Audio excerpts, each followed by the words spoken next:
The paradox of the American Revolution. The American Revolution occupies a unique place in history as both a triumph of liberty and a monument to contradiction. It was a war fought in the name of freedom, yet it coexisted with slavery. It proclaimed the equality of men while denying political rights to vast segments of the population, women, indigenous peoples, and the enslaved. It broke ties with a monarchy in order to establish self-government, yet many of its leaders feared the very democracy they invoked. These contradictions form the paradox at the heart of the American Revolution, a movement that expanded human liberty while simultaneously circumscribing it. When the colonies declared independence in 1776, their cause was framed as a universal struggle for natural rights. The Declaration of Independence boldly asserted that all men are created equal and endowed with inalienable rights. This was not merely a colonial grievance against taxation, it was a philosophical statement that resonated far beyond America's shores. Yet the reality on the ground diverged sharply from these lofty ideals. At the very moment these words were written, slavery was deeply entrenched in the southern colonies, forming the backbone of their economy. Enslaved Africans, who numbered in the hundreds of thousands, were denied the very rights that the Revolution claimed as universal. The fight for liberty was in many respects a fight to preserve a system of privilege for white property-owning men, not a revolution for all. The paradox becomes even sharper when we consider that many of the Revolution's leaders were themselves slaveholders. George Washington, Thomas Jefferson, and James Madison, all champions of freedom from British tyranny, owned enslaved people throughout their lives. Jefferson, who penned the immortal words of human equality, maintained a plantation worked by slaves and only freed a few individuals in his will. How could men so eloquent in their defense of liberty reconcile their ideals with their practices? Some expressed private anguish, others invoked theories of gradual emancipation, still others avoided the issue entirely. The tension between principle and reality was not accidental, it was structural, embedded in a society whose economy and social order depended on racial bondage. In fighting for independence, Americans proclaimed a creed that would haunt them for generations, forcing future conflicts to resolve the contradictions left unresolved in 1776.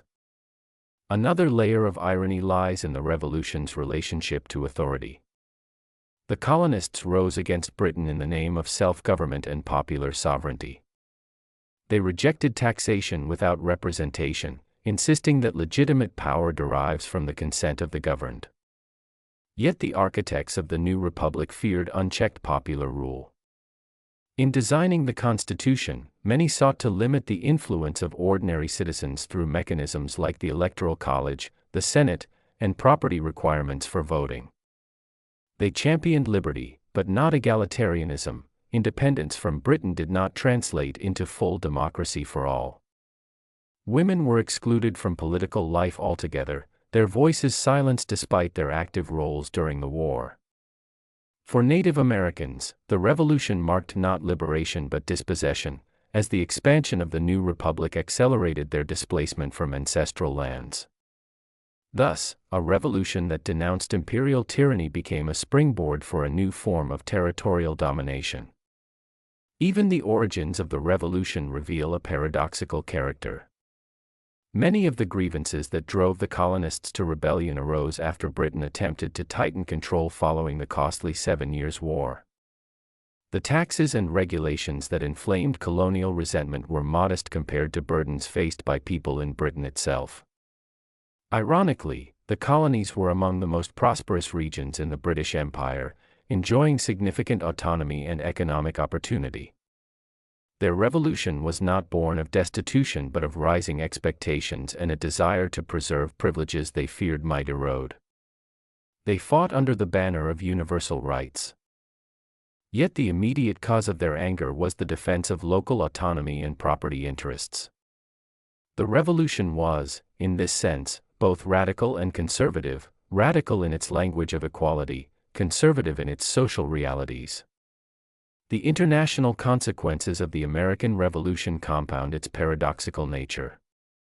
Its success inspired movements across the Atlantic world, from France to Haiti to Latin America, igniting struggles for independence and human rights. Yet in Haiti, where enslaved people rose to claim the liberty promised in the rhetoric of 1776, American leaders recoiled, fearing the spread of emancipationist ideals. The United States, born in revolution, became wary of revolutions elsewhere, particularly those that threatened its racial order. It celebrated freedom as a national creed while constructing a society where that freedom was unevenly distributed. The paradox of the American Revolution, then, is not a minor inconsistency but the central drama of its legacy. It was a revolution that advanced the cause of human liberty on a global scale while leaving intact profound structures of inequality. It created a republic that enshrined principles of popular sovereignty and individual rights, yet circumscribed them in practice. Its ideals were expansive, its realities narrow. This tension did not vanish with independence. It became the fault line along which American history would fracture, leading to civil war, civil rights struggles, and ongoing debates about the meaning of equality. The revolution stands as both a beacon and a challenge, a moment when humanity glimpsed universal freedom but could not yet bear its full implications. The Chinese Wall Paradox. The Chinese Wall Paradox names a recurring contradiction in Chinese, and indeed comparative, history, the construction of massive, static fortifications intended to exclude, control, or separate often produced outcomes that were the opposite of what builders intended. Walls were meant to secure borders, preserve cultural integrity, and insulate the polity from destabilizing foreign forces, yet they also created administrative burdens, economic networks, cultural contact points, and political stresses that either undermined the very regimes that erected them or transformed the relationship between inside and outside in ways that made neat separation impossible. The paradox is not merely that walls failed, it is that walls simultaneously protected and provoked, isolated and integrated, signaled strength and revealed weakness. The paradox begins in the ancient period. Long before a single continuous Great Wall existed, the warring states polities, 5th to 3rd centuries BCE, built walls to define and defend. When Qin Shi Huang unified those states in 221 BCE, he ordered earlier fortifications linked and extended, partly for defense, partly as a demonstration of central power. But the Qin project also exposed the contradiction at the heart of monumental fortifications. They demanded enormous resources, centralized administrative capacity, and forced labor. The very mobilization that produced walls, an effective instrument of state building, also provoked social strain. Heavy taxation and conscription for building projects and other centralizing measures were among the causes of the rebellions that soon toppled the Qin. Qin rule collapsed in 206 BCE. In short, the wall was both expression and engine of state capacity and one of the pressures that helped undo the state that demanded it. Across subsequent centuries, the pattern repeated in different forms. Han emperors fortified northern frontiers against steppe confederations such as the Xiongnu. Even as they looked outward, Zhang Qian's missions in the 2nd century BCE opened the Silk Road, connecting China commercially and culturally with Central Asia. Thus a polity could put up walls to keep out raiders while simultaneously sponsoring long-distance exchange. Walls regulated, rather than eliminated, contact. The paradox deepens when we watch how the military logic of walls clashed with the mobile realities of steppe warfare. Mounted archers and fast-moving confederations could probe, bypass, or exploit gaps. A long rampart, no matter how tall, was an awkward instrument for confronting riders who did not fight by sieging walls. Empires that relied on walls without flexible mobile defenses discovered that static barriers could be circumvented or rendered irrelevant by strategy and circumstance. The Ming Dynasty, 1368 to 1644, gives the clearest and most famous illustration. After overthrowing the Mongol Yuan, the Ming invested heavily in massive stone and earth walls and watchtower systems, the sections most tourists visit today, intended to keep the steppe at bay and affirm Ming legitimacy. These works formalized the paradox: They were breathtaking feats of engineering and administrative coordination, manifestations of state strength. But they were also expensive to garrison and maintain, a constant fiscal drain that came at the cost of other priorities. In the mid-17th century, as fiscal and military strains mounted and rebellion gripped the realm, the wall did not prevent the dynasty's collapse. The decisive moment in 1644 showed the paradox in a single event. Li Zicheng's rebel army briefly captured Beijing, and Ming General Wu Songui opened Shanhai Pass to the Manchu force under Prince Dorgan, an act born of political calculation, not of the wall's failure alone, allowing the Manchus to enter and establish the Qing dynasty. The Great Wall had not, in the end, been a barrier that guaranteed continuity. It was part of a political landscape shaped by internal weakness and shifting loyalties. Beyond military mechanics, the wall paradox works through economy and society. Frontier fortifications create choke points, passes, garrisons, customs, which attract markets, merchants, smugglers, and settlers. Far from eliminating contact, walls channel it into regulated routes where the state can tax, monitor, and profit from exchange. The presence of soldiers and administrative outposts stimulates local economies and demographic change. In effect, the attempt to insulate an interior produces a ring of interaction at the boundary that both depends on and reshapes the regions beyond the wall. Traders and cultural brokers who serviced garrisons became vectors of ideas, goods, technologies, and people. The wall, meant to mark an impermeable line between civilization and barbarism, functioned instead as a membrane that filtered, taxed, and mediated continual flows. Culturally and ideologically, the paradox is equally sharp. Walls were instruments of identity making. They helped define who belonged within the civilized polity and who was an outsider. Yet those categories could and did change. Barbarian groups who were kept at a distance by walls often became rulers: Jurchen, Mongol, Manchu, adopting and reshaping Chinese institutions and language. Sinicization of outsiders shows the impossibility of absolute separation. At the same time, wall-building rhetoric, portraying the frontier as a single unchanging threat, tightened state narratives and could harden ethnic or cultural binaries that did not reflect on-the-ground interchange. The symbolic use of the wall to create a fixed civilizational boundary therefore both produced and masked the hybrid, dynamic cultural realities beyond and across the frontier. Environmental and demographic consequences form another vector of the paradox. Constructing and maintaining ramparts required timber, labor, roads, and food, driving deforestation, shifting agricultural patterns, and large-scale human movements. These interventions altered frontier ecologies and livelihoods, sometimes undermining the long-term sustainability of the very regions relied upon for defense.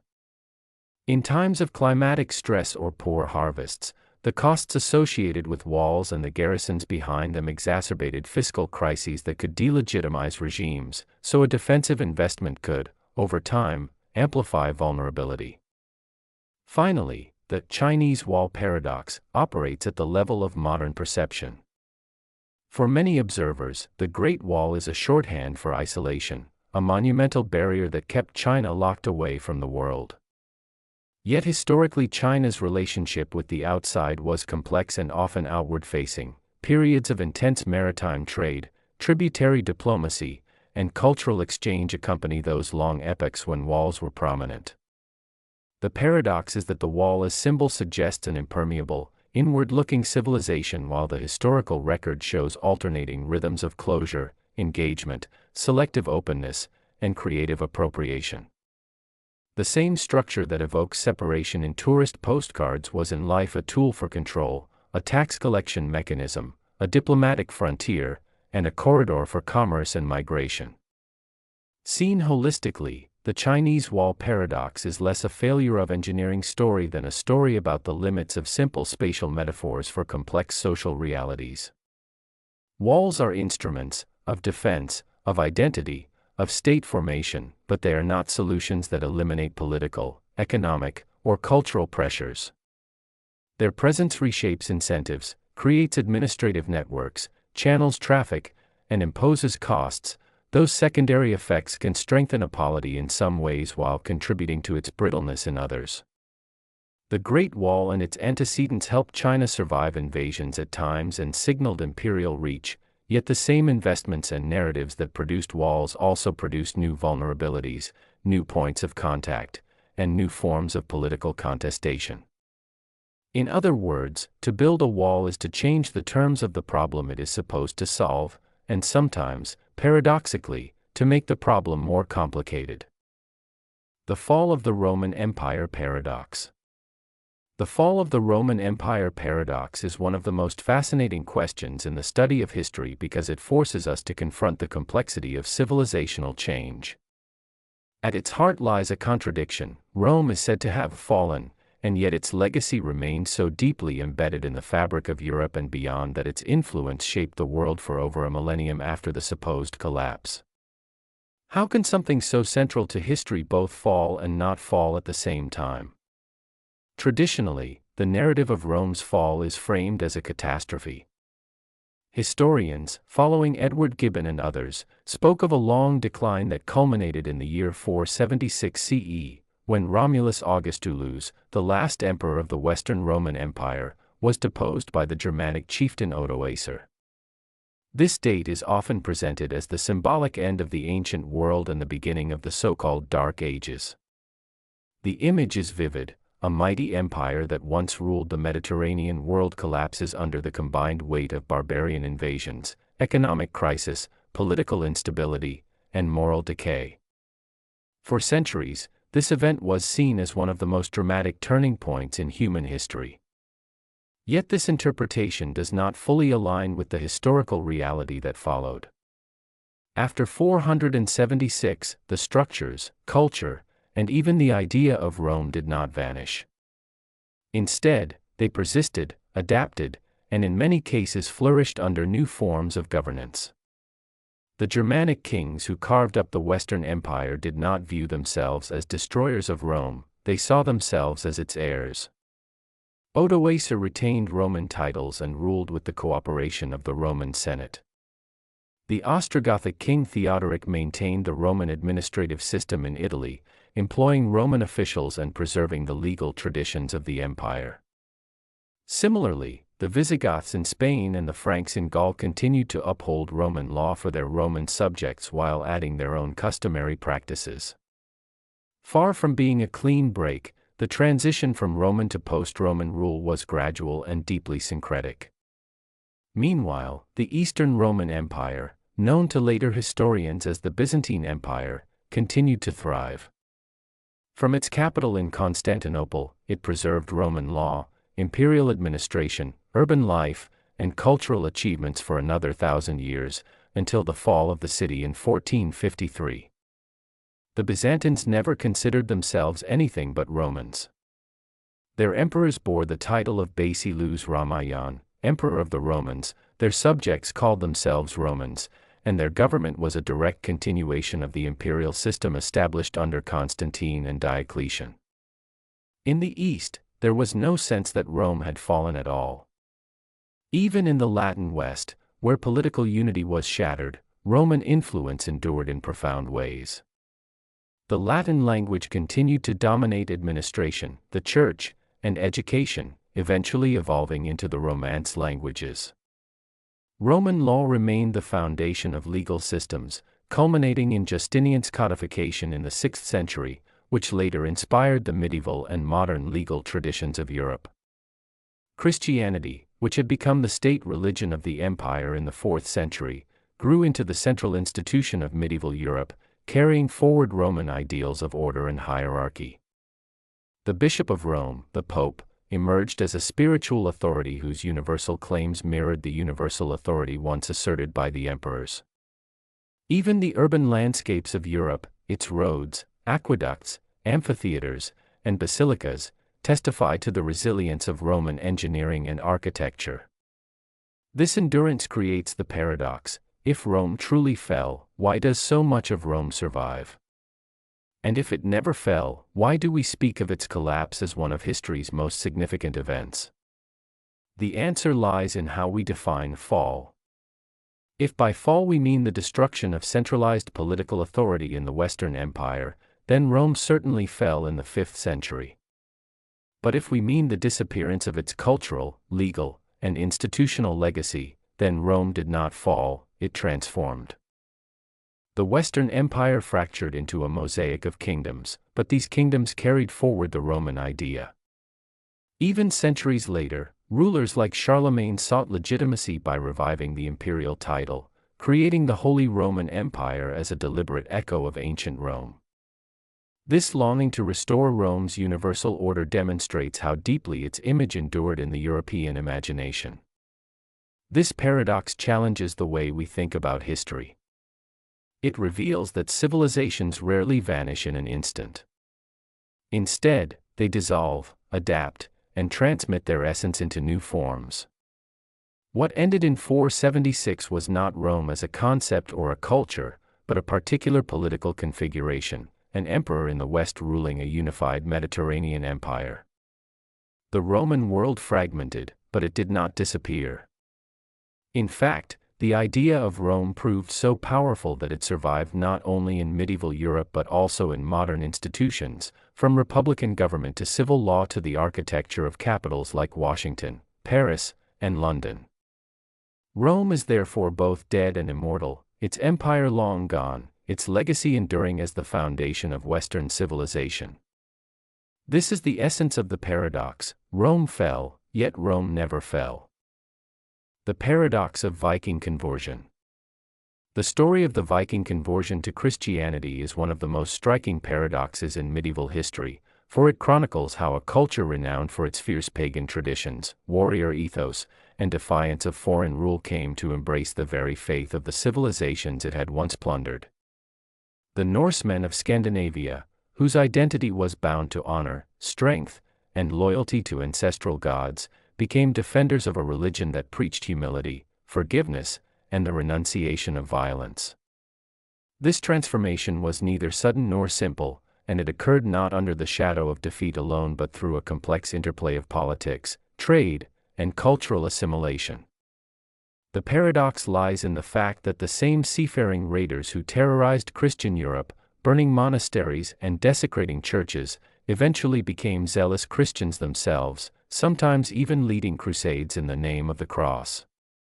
How did a faith associated with their enemies become the foundation of their own societies? To understand this paradox, one must begin with the Viking Age itself. From the late 8th century onward, Scandinavian warriors launched raids across the coasts of Europe, striking fear into kingdoms from the British Isles to the Mediterranean. Their attacks were not random acts of savagery but often targeted the richest and least defended sites, monasteries and churches. These sanctuaries held treasures and, importantly, were symbols of Christian power. In Norse cosmology, dominated by gods like Odin, Thor, and Freya, glory in battle and material wealth were signs of honor and success. Raiding Christian holy sites thus became a display of Norse superiority over a faith they viewed as weak and passive. The Christian ideal of turning the other cheek stood in stark contrast to the Viking code of vengeance and martial valor. At first glance, there seemed to be no bridge between these two worlds. Yet paradoxically, the very success of the Vikings in their raids exposed them to the faith they despised. As they settled in foreign lands, from Normandy to Ireland, and established trade networks across Europe, they encountered Christian institutions not merely as victims but as partners in governance and commerce. The Norse thirst for wealth and opportunity drew them into Christian realms, where conversion often became a prerequisite for alliances and legitimacy. Leaders like Rollo in Normandy accepted baptism to secure political stability and recognition from Christian monarchs, not because of spiritual revelation but as a pragmatic calculation. Thus, what began as a gesture of diplomacy gradually transformed into genuine adoption of Christian belief, creating a tension between political expediency and spiritual conviction. The paradox deepens when one considers the cultural transformation that followed. The Norse gods had promised warriors an afterlife in Valhalla, where they would feast and fight eternally. Christianity offered a heaven of peace and eternal rest, and yet it conquered the hearts of a people who glorified violence and conquest. How did this happen? Part of the answer lies in the adaptability of both traditions. Missionaries and kings framed Christian ideals in terms that resonated with Norse values, portraying Christ as a divine chieftain and the saints as heroic figures. Conversion was often top-down, imposed by rulers who saw in Christianity a tool for centralizing authority. The old pagan order, fragmented and tied to local cults, could not compete with the organizational power of the Church. Gradually, Christian ethics reshaped Scandinavian law and society, curbing blood feuds, discouraging slavery, and promoting new norms of justice. The Vikings who once measured honor in raids came to measure it in piety and service to Christ.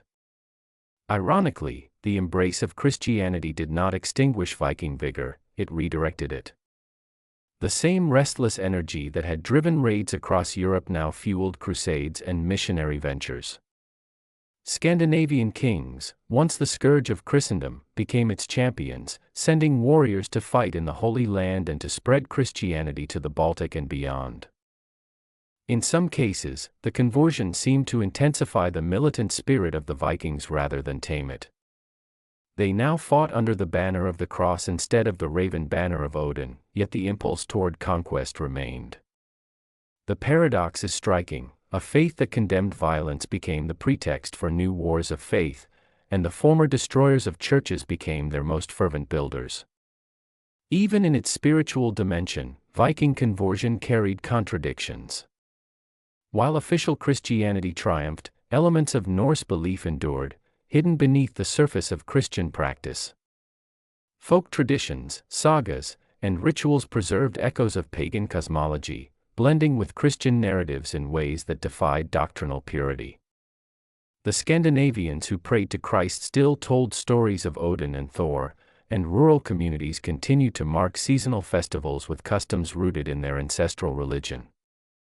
The result was a hybrid culture, outwardly Christian yet deeply marked by the pagan past it claimed to have renounced. The paradox of Viking conversion, therefore, is not simply that a warrior society accepted a pacifist religion, but that this acceptance did not destroy their identity, it transformed it.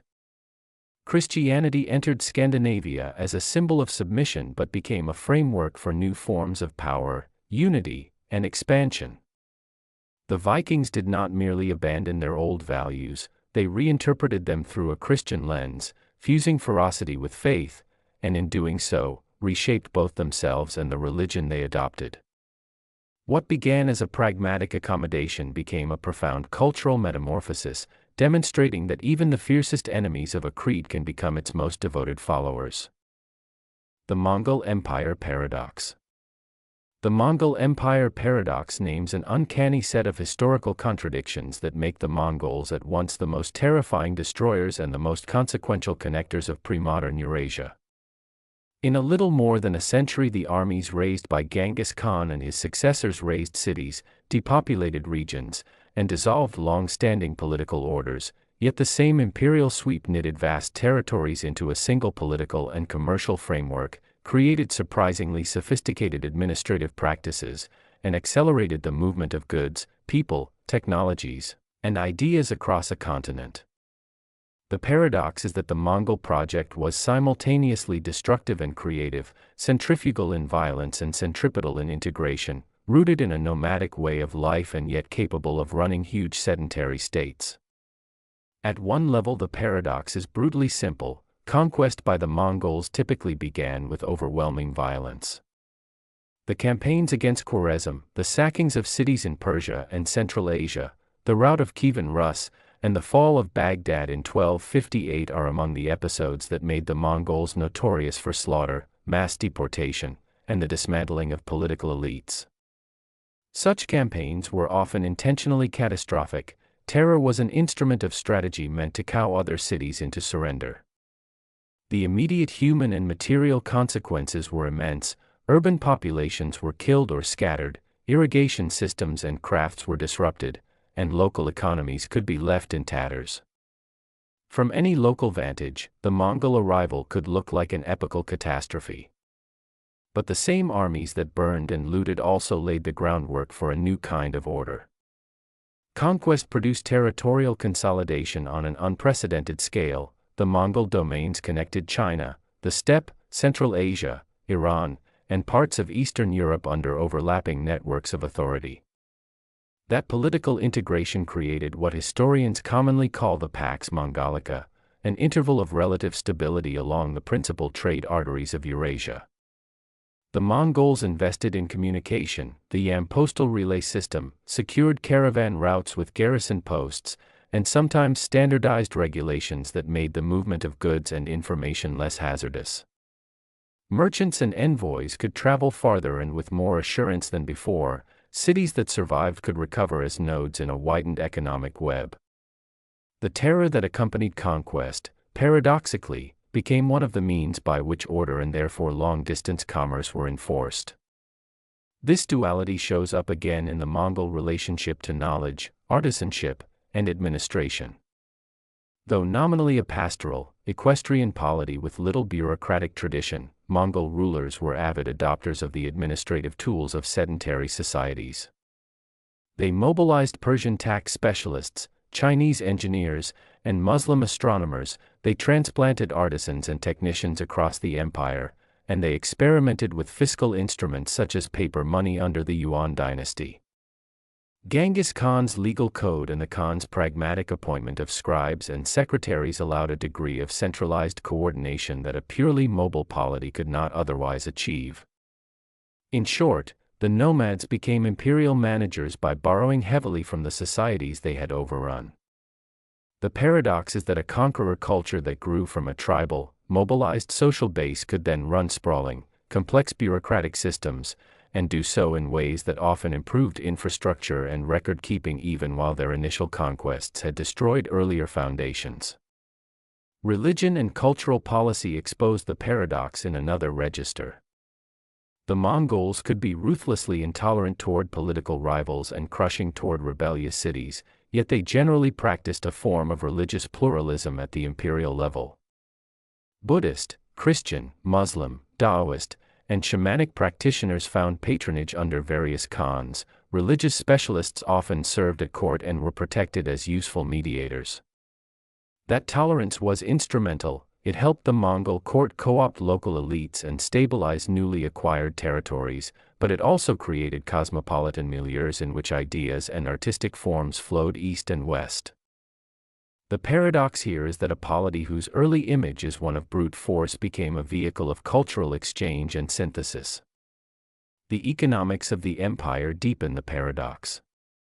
By protecting trade routes and facilitating merchant activity, the Mongol world boosted long-distance commerce. Silk, silver, horses, paper, and countless minor commodities moved with new intensity. At the same time, Mongol rule was often a regime of extractive tribute and requisition. The initial looting and forced migrations that followed conquest enriched the Mongol elite and reoriented local production to serve new markets, but they also impoverished many communities and sometimes precipitated long-term decline in agricultural capacity. Some regions experienced regeneration and new prosperity under Mongol protection.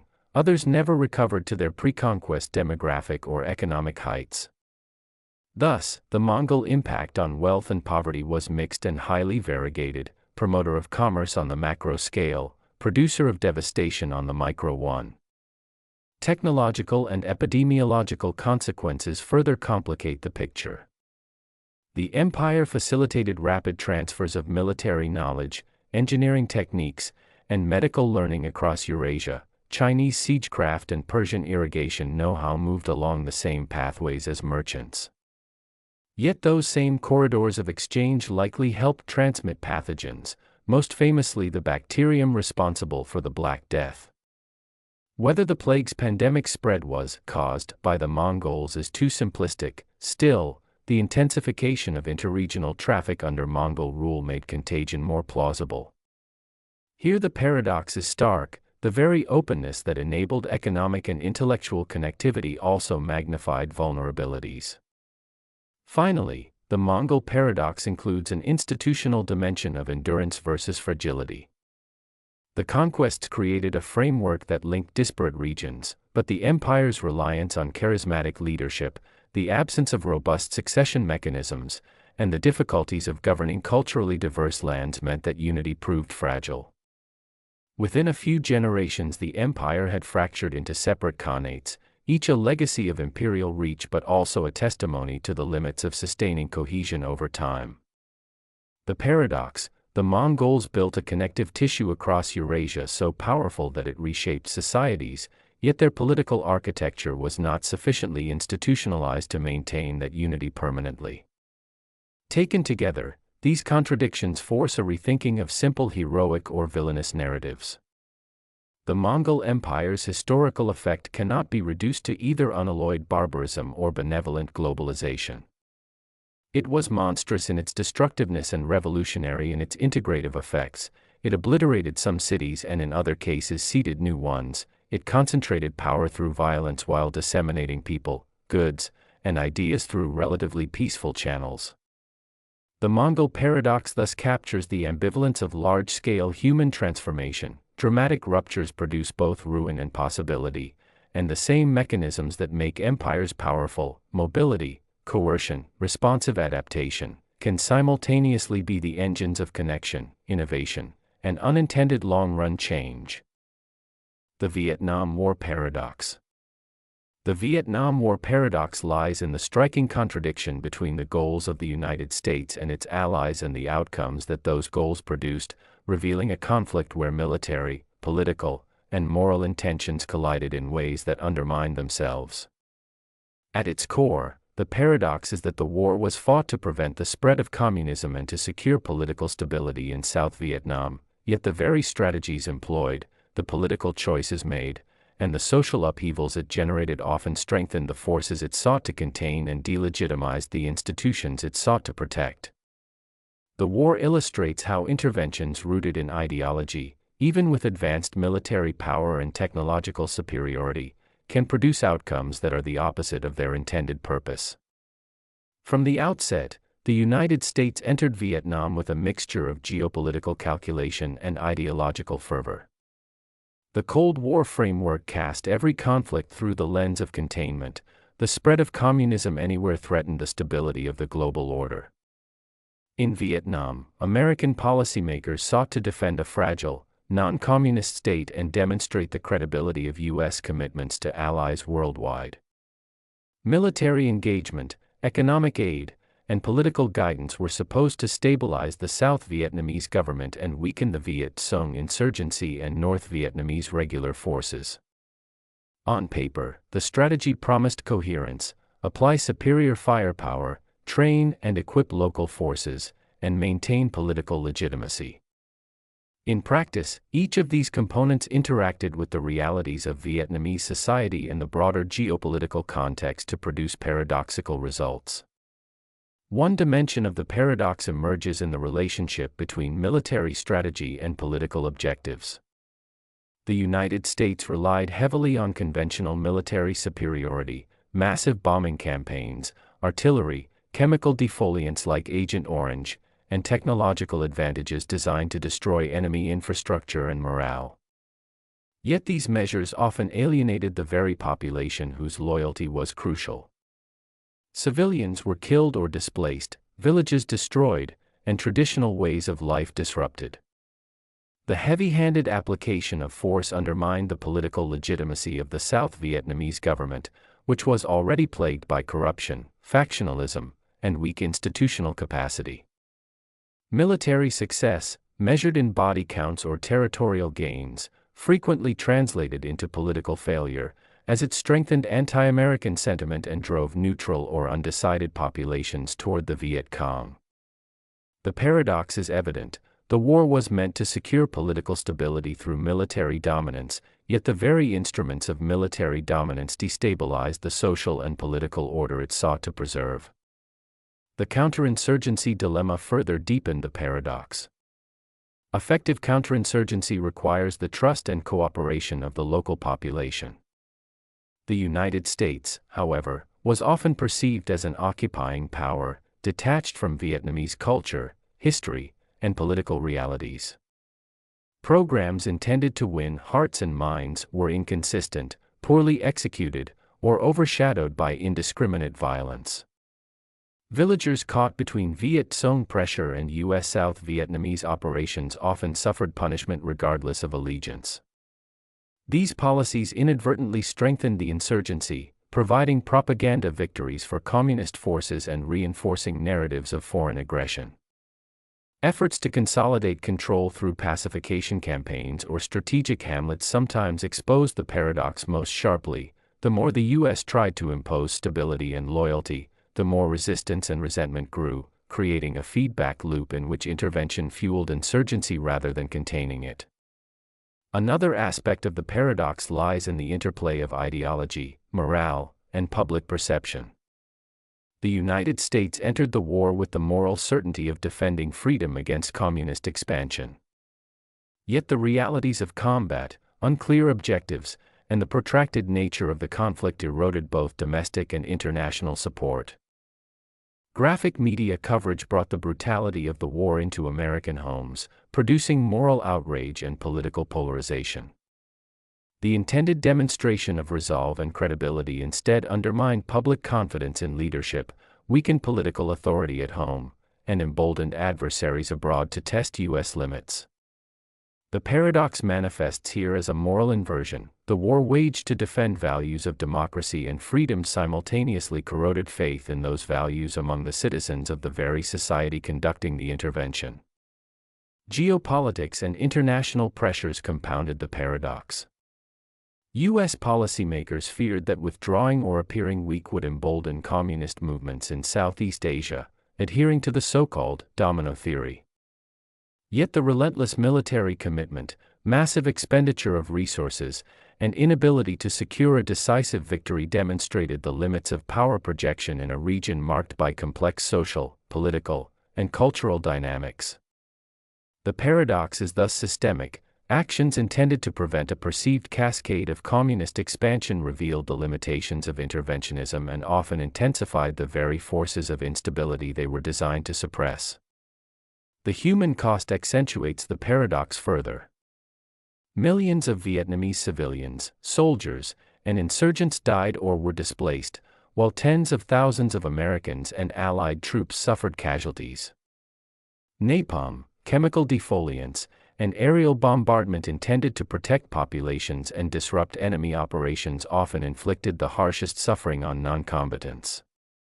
The war's intensity created trauma that persisted across generations, undermining the moral and social fabric of both Vietnamese and American societies. In a sense, the war's human toll embodied the paradox physically. Instruments of security became instruments of devastation, and strategies meant to protect life and liberty produced widespread death and societal disruption. Finally, the paradox finds its resolution in outcome versus intention. North Vietnam ultimately achieved reunification under communist control, while the United States withdrew in the aftermath of the Paris Peace Accords, having failed to secure the political goals it had committed decades of resources to defend. Yet the war also reshaped global politics, military strategy, and domestic policy in ways that were both unintended and transformative. Vietnam became a case study in the limits of conventional military power against guerrilla resistance, in the complexities of foreign intervention, and in the challenges of translating moral and ideological commitment into effective policy. The paradox lies in the fact that the war was fought to prevent a political outcome, yet the methods chosen, technologically advanced, ideologically motivated, and militarily overwhelming, produced conditions that favored the opposite outcome. In sum, the Vietnam War paradox exposes the dissonance between intent and effect, between power and legitimacy, and between ideology and reality. A conflict waged to defend freedom, promote stability, and contain communism simultaneously destabilized the region, weakened political institutions, alienated the populace, and eroded domestic confidence in democratic governance. Military dominance produced political fragility, moral certainty produced ethical disillusionment, and intervention designed to protect sovereignty produced dependency, chaos, and resentment. The paradox endures as a cautionary tale about the limits of military power, the complexity of sociopolitical systems, and the unintended consequences of pursuing objectives that are incompatible with the means employed to achieve them.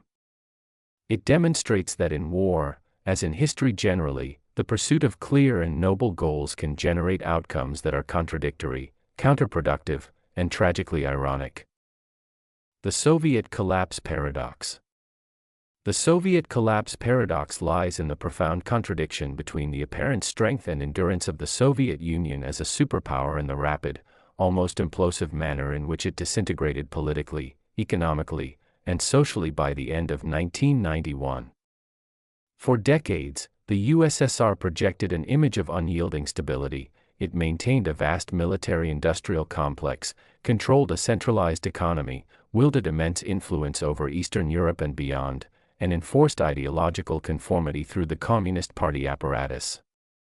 Yet beneath this veneer of strength, structural weaknesses, social tensions, and systemic contradictions accumulated over time, culminating in a collapse that was, in many ways, both sudden and paradoxically the predictable outcome of the very features that had once seemed to guarantee Soviet power. At the heart of the paradox is the tension between centralization and fragility. The Soviet system concentrated political, economic, and military authority in the hands of the Communist Party, with power flowing from the Politburo and the General Secretary down to regional party committees and local officials. This centralization enabled rapid mobilization, strict enforcement of policy, and the projection of power both domestically and internationally. The USSR industrialized at an extraordinary rate, developed nuclear weapons, maintained a global sphere of influence, and endured external pressures from the Cold War with an economy that, at least superficially, could produce impressive achievements in science, space exploration, and defense. The paradox emerges because this very concentration of authority also created rigidity. Decision-making was slow to adapt to economic or social shifts, innovation was stifled by bureaucratic control, and local grievances often went unaddressed, building pressure beneath a seemingly unassailable surface. The economic dimension of the paradox is particularly striking. The Soviet command economy allowed for large-scale industrialization, rapid mobilization of labor, and the creation of impressive technological feats such as space programs and military hardware. Yet the same system that produced these achievements created profound inefficiencies, chronic shortages, and stagnation in consumer goods and services. Centralized planning could direct massive resources toward prioritized sectors, but it could not respond flexibly to demand, foster innovation, or reward productivity effectively. By the 1970s and 1980s, the economy was heavily dependent on energy exports, vulnerable to price fluctuations, and increasingly unable to meet the rising expectations of its citizens. The very mechanisms that made the Soviet Union capable of projecting power abroad, large-scale planning, state-directed industrialization, and ideological mobilization, made it brittle internally, setting the stage for a collapse that seemed sudden but was, in reality, the culmination of long-term structural weaknesses. Ideology and legitimacy compound the paradox. The Soviet system derived authority from Marxist-Leninist ideology, promising historical inevitability, equality, and the creation of a socialist utopia. For decades, this ideology, reinforced through education, media, and cultural institutions, helped maintain social cohesion and suppress dissent. Yet over time, the gap between ideological promise and lived reality widened. Corruption, bureaucratic privilege, declining living standards, and lack of political freedom eroded the moral authority of the Communist Party. Efforts to reform or adapt the system, most notably Gorbachev's policies of perestroika, economic restructuring, and glasnost, political openness, were intended to revitalize legitimacy but had the unintended effect of exposing contradictions, unleashing pent-up social and national grievances, and accelerating the very forces of disintegration the reforms sought to contain. The paradox is that the ideology designed to unify and sustain the state became a source of instability once it was subjected to scrutiny and transparency. National and ethnic dimensions further accentuate the paradox. The Soviet Union was a multinational federation composed of 15 republics with distinct languages, histories, and cultural identities. Centralization had suppressed nationalist sentiment, integrated elites into the Communist Party, and enforced a common Soviet identity. Yet when central authority weakened, these suppressed identities resurfaced with remarkable speed and intensity. Popular movements in the Baltic states, Ukraine, Georgia, and other republics demanded sovereignty and independence, often with overwhelming support from local populations. The very stability created by centralized control had concealed these underlying tensions, and its removal revealed how fragile the cohesion of the USSR truly was. The paradox lies in the fact that the power that had seemed eternal, a monolithic state structure, vanished almost overnight once the constraints holding it together loosened. International relations provide another layer to the paradox.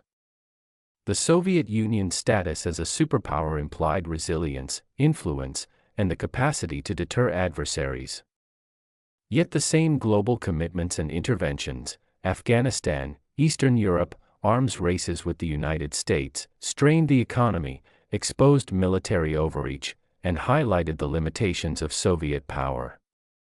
Engagement abroad required resources and legitimacy at home. When domestic dissatisfaction grew, the external projection of power could no longer be maintained.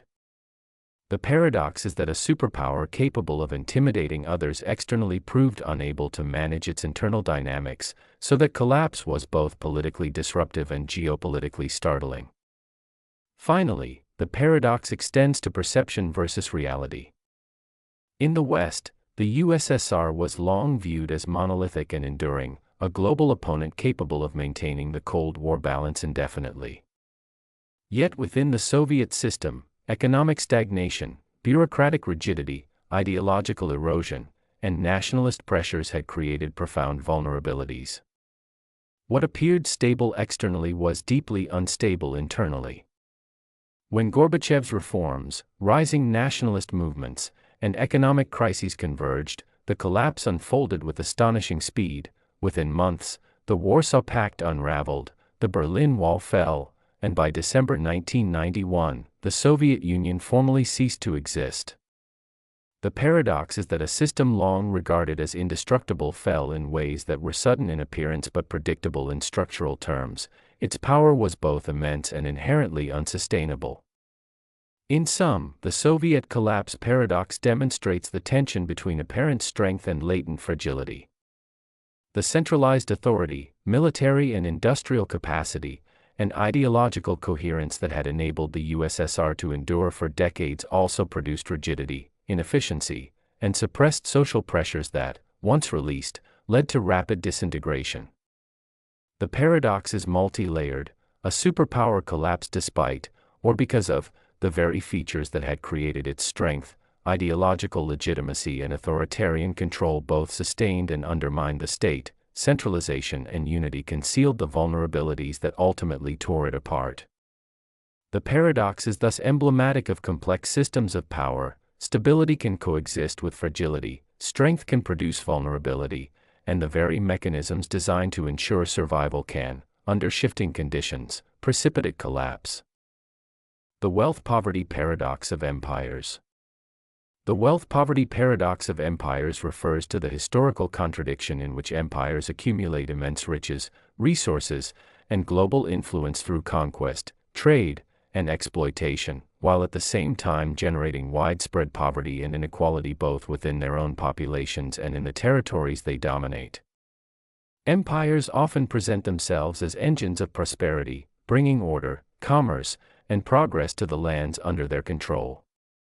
Yet the very structures that enable the central accumulation of wealth, tribute systems, slavery, colonial extraction, or monopolized trade, inevitably impoverish the majority of people who produce that wealth. The paradox lies in the fact that imperial grandeur and opulence are built upon the systematic dispossession and deprivation of others, creating a world where prosperity and poverty are not opposites, but mutually reinforcing conditions. A clear example of this paradox can be found in the Roman Empire.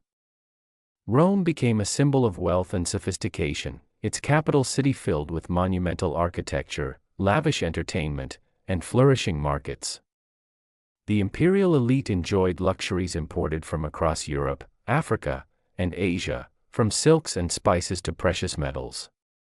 But this prosperity rested on a vast underclass of enslaved people, conquered populations forced to pay heavy tribute, and small farmers driven into debt and ruin. While Rome dazzled with its riches, many within the empire lived in destitution, their labor sustaining the wealth of the few. The paradox was stark: Rome could not have achieved its prosperity without simultaneously creating mass poverty and dependence among the very people it claimed to civilize. The same pattern reappeared centuries later in the European colonial empires.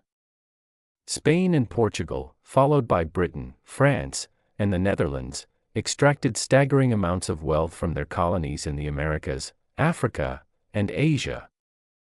Silver from the mines of Potosi, sugar from Caribbean plantations, cotton from India, and gold from West Africa fueled the rise of European cities, industries, and global dominance. Yet this wealth was acquired at the cost of enslaved Africans transported across the Atlantic, indigenous peoples dispossessed of their lands, and colonial subjects subjected to forced labor and exploitative taxation. For every palace built in Madrid, London, or Paris, there were countless communities impoverished, displaced, or destroyed. Thus, the wealth of empire and the poverty of colonized peoples were two sides of the same coin. The paradox also manifested within the imperial centers themselves. Empires were capable of producing staggering concentrations of wealth at the top, but ordinary citizens often reaped little benefit. In Britain during the height of its empire, for example, industrialists and merchants grew immensely rich from colonial trade, yet factory workers lived in slums under harsh conditions, their wages barely enough to survive. Similarly, in imperial Spain, the flood of silver from the Americas made the monarchy one of the wealthiest in Europe, but rampant inflation and poor fiscal management left much of the Spanish population impoverished, while the state itself eventually fell into chronic debt. Thus, even those at the heart of empire were not immune to the contradictions of wealth and poverty.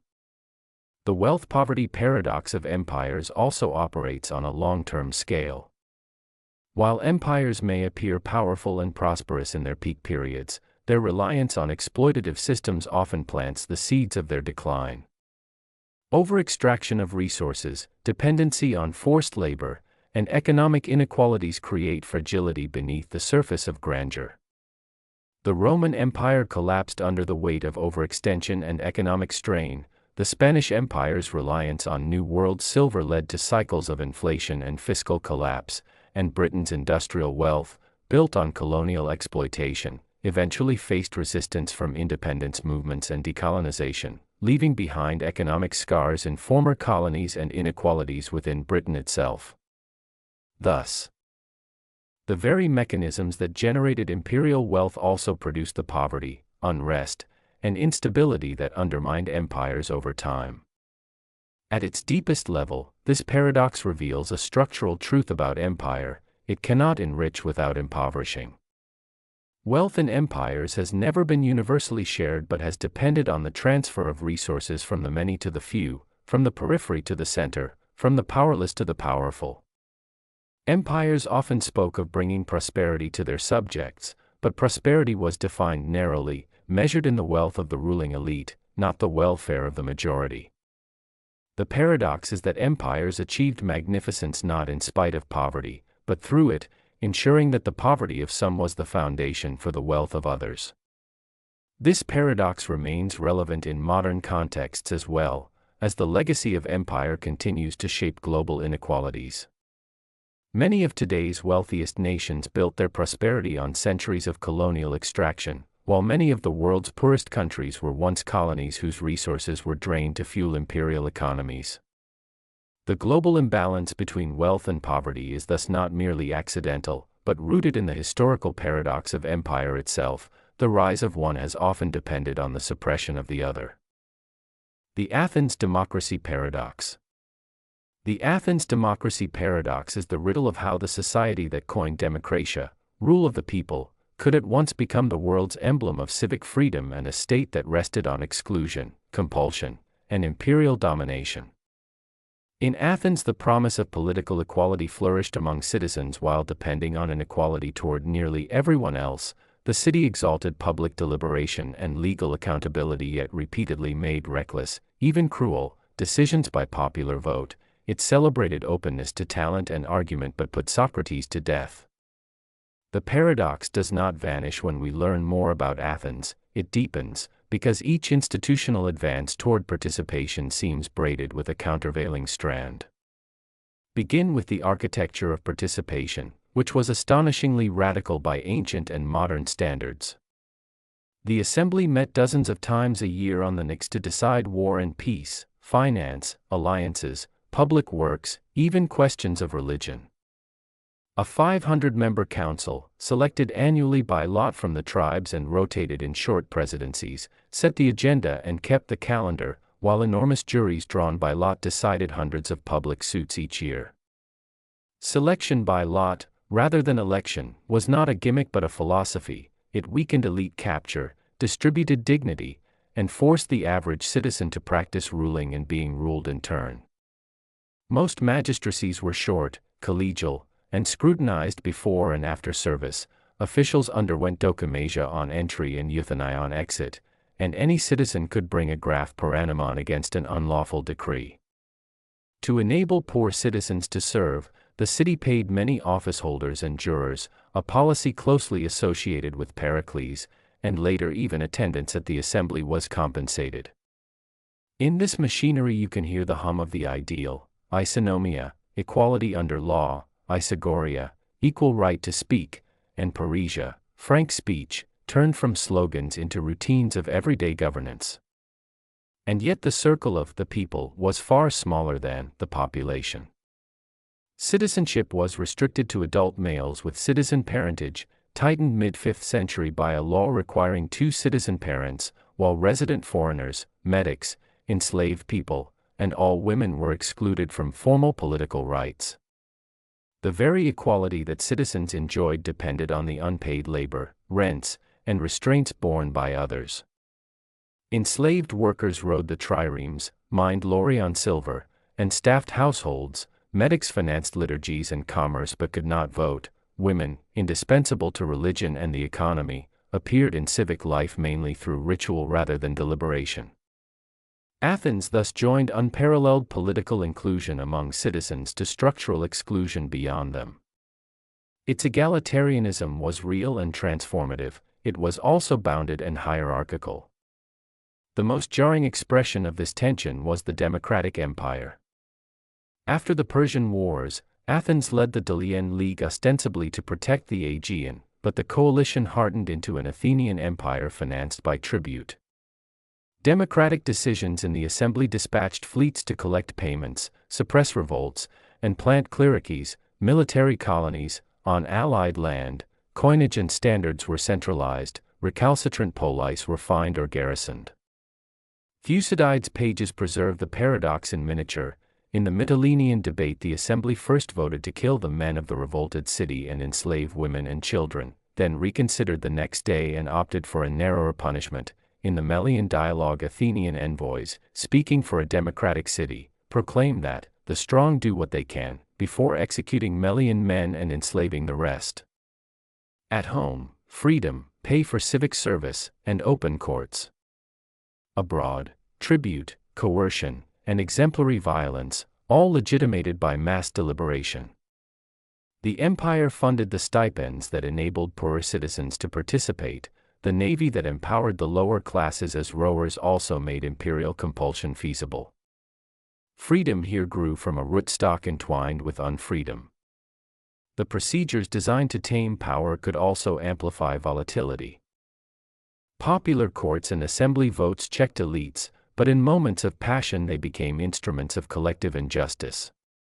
After the naval victory at Arginusi, the assembly, egged on by inflammatory speakers, condemned several generals to death in a single, irregular mass trial for failing to rescue sailors during a storm. The Sicilian expedition, authorized by dazzling oratory and civic enthusiasm, drained the city's resources and ended in catastrophe. Ostracism, meant to forestall tyranny by sending a prominent figure into harmless 10-year exile without confiscation or stigma, could be repurposed as a factional weapon. Even the celebration of open speech fostered a market for it, rhetoric professionalized, sophists taught technique, and demagogues like Cleon learned to harness and direct the assembly's energy. Athens built institutional speed bumps, agenda control by the council, legal review of decrees, oaths binding jurors to the laws rather than momentary decrees, but the line between popular sovereignty and popular impulse was thin and often crossed. Nor was Athenian democracy simply majoritarianism, it wrestled constantly with the problem of expertise. The city used sortition for most posts to honor equality, but it elected strategists, recognizing that war demanded skill and continuity. That compromise produced its own friction. Generals like Pericles and later Alcibiades wielded outsized influence in a culture that distrusted personal preeminence. The assembly alternated between empowering and scapegoating them. Public finance dramatized another tension. The wealthy owed liturgies to fund choruses and ships, a civic taxation of prestige that bound elites to the commonwealth, but these same elites challenged decrees in court and could be targets of envy or prosecution. A polity founded on broad participation needed capable managers. A polity built to resist domination feared the managers it needed. The city's cultural radiance intensifies the paradox. Athens fostered tragedy and comedy that questioned authority, history writing that scrutinized Athenian motives, philosophy that interrogated custom, and science that prized argument, forms of inquiry enabled by civic protections for debate and a thick public sphere. Yet the trial of Socrates exposed anxieties about impiety, youth, and civic cohesion. A jury, by due process and under law, convicted him on charges of impiety and corrupting the young. Hemlock was administered not by tyrants but after a vote of fellow citizens. Athenian freedom permitted his criticism, Athenian legality punished it. The same democracy that staged Euripides and Aristophanes could not finally abide Socrates' mode of questioning without limit. Whether this shows a failure of tolerance or the assertion of a community's right to guard its moral boundaries is precisely the democratic dilemma. Athens also proved both fragile and resilient. Twice in the late 5th century, first in 411 with the 400, then in 404 with the 30, oligarchic coups toppled the democracy amid wartime stress. Twice the democracy returned, culminating in 403 with a remarkable amnesty that forbade prosecutions for most past political offenses and allowed the city to start again under a revised and codified law code. Here the paradox resolves, briefly, in favor of democracy's strength, a citizenry capable of self-correction, willing to subordinate vengeance to civic peace, using law to bind itself against future frenzy. But the capacity for renewal arose only after disasters that the same democracy had helped to cause. Even the proud Athenian claim to openness sits uneasily beside practices of narrowing. Pericles' famous oration praises a city thrown open to the world, confident in its laws, welcoming to talent, yet his citizenship law constricted membership. Women were indispensable to civic religion, managing festivals and rites that knit the community, but were legally under guardianship and excluded from the assembly and courts. Metics, including eminent figures like the teacher and companion Aspasia, animated intellectual and economic life while remaining juridically marginal. The porousness and the border policing were not accidents. They were paired strategies for manufacturing a distinctive political us. What, then, does the paradox teach? First, that democratic goods often come bundled with democratic risks, the tools that empower the many, lot, pay, open courts, free speech, can produce both civic virtue and civic excess. Second, that equality is always instantiated in a boundary, draw it narrowly and you energize a core at the cost of justice, draw it broadly and you strain the practices that make participation meaningful. Third, that democracy at home can be nourished by domination abroad, a moral economy as unsustainable as it is seductive. Finally, that the brilliance of a democratic culture does not guarantee its gentleness. A public devoted to argument may punish the arguer, and a city that invents citizenship may ration it. Modern democracies inherit both halves of the Athenian legacy. We take procedures, rotation, short terms, audits, payments for service, juries, judicial review, and the ethos of equal voice. We also inherit the questions Athens could not settle: how to keep mass decision-making from outrunning law, how to reconcile expertise with equality, how to extend rights without hollowing participation, how to prevent a free public from financing its freedom by unfree others. The paradox endures not because Athens failed to be democratic, but because it succeeded so far that the tensions inside democracy itself became visible in high relief. Athens is thus both inspiration and warning, a proof that ordinary citizens can govern themselves boldly and a case study in the costs of that boldness when boundaries, appetites, and power go unexamined. The peace that caused war paradox. The peace that caused war paradox describes a striking contradiction in history. A peace agreement, intended to end a devastating conflict and ensure stability, becomes the very catalyst for future wars. This paradox challenges our understanding of peace as an inherently positive outcome and forces us to consider how the conditions of peace can sow the seeds of greater violence.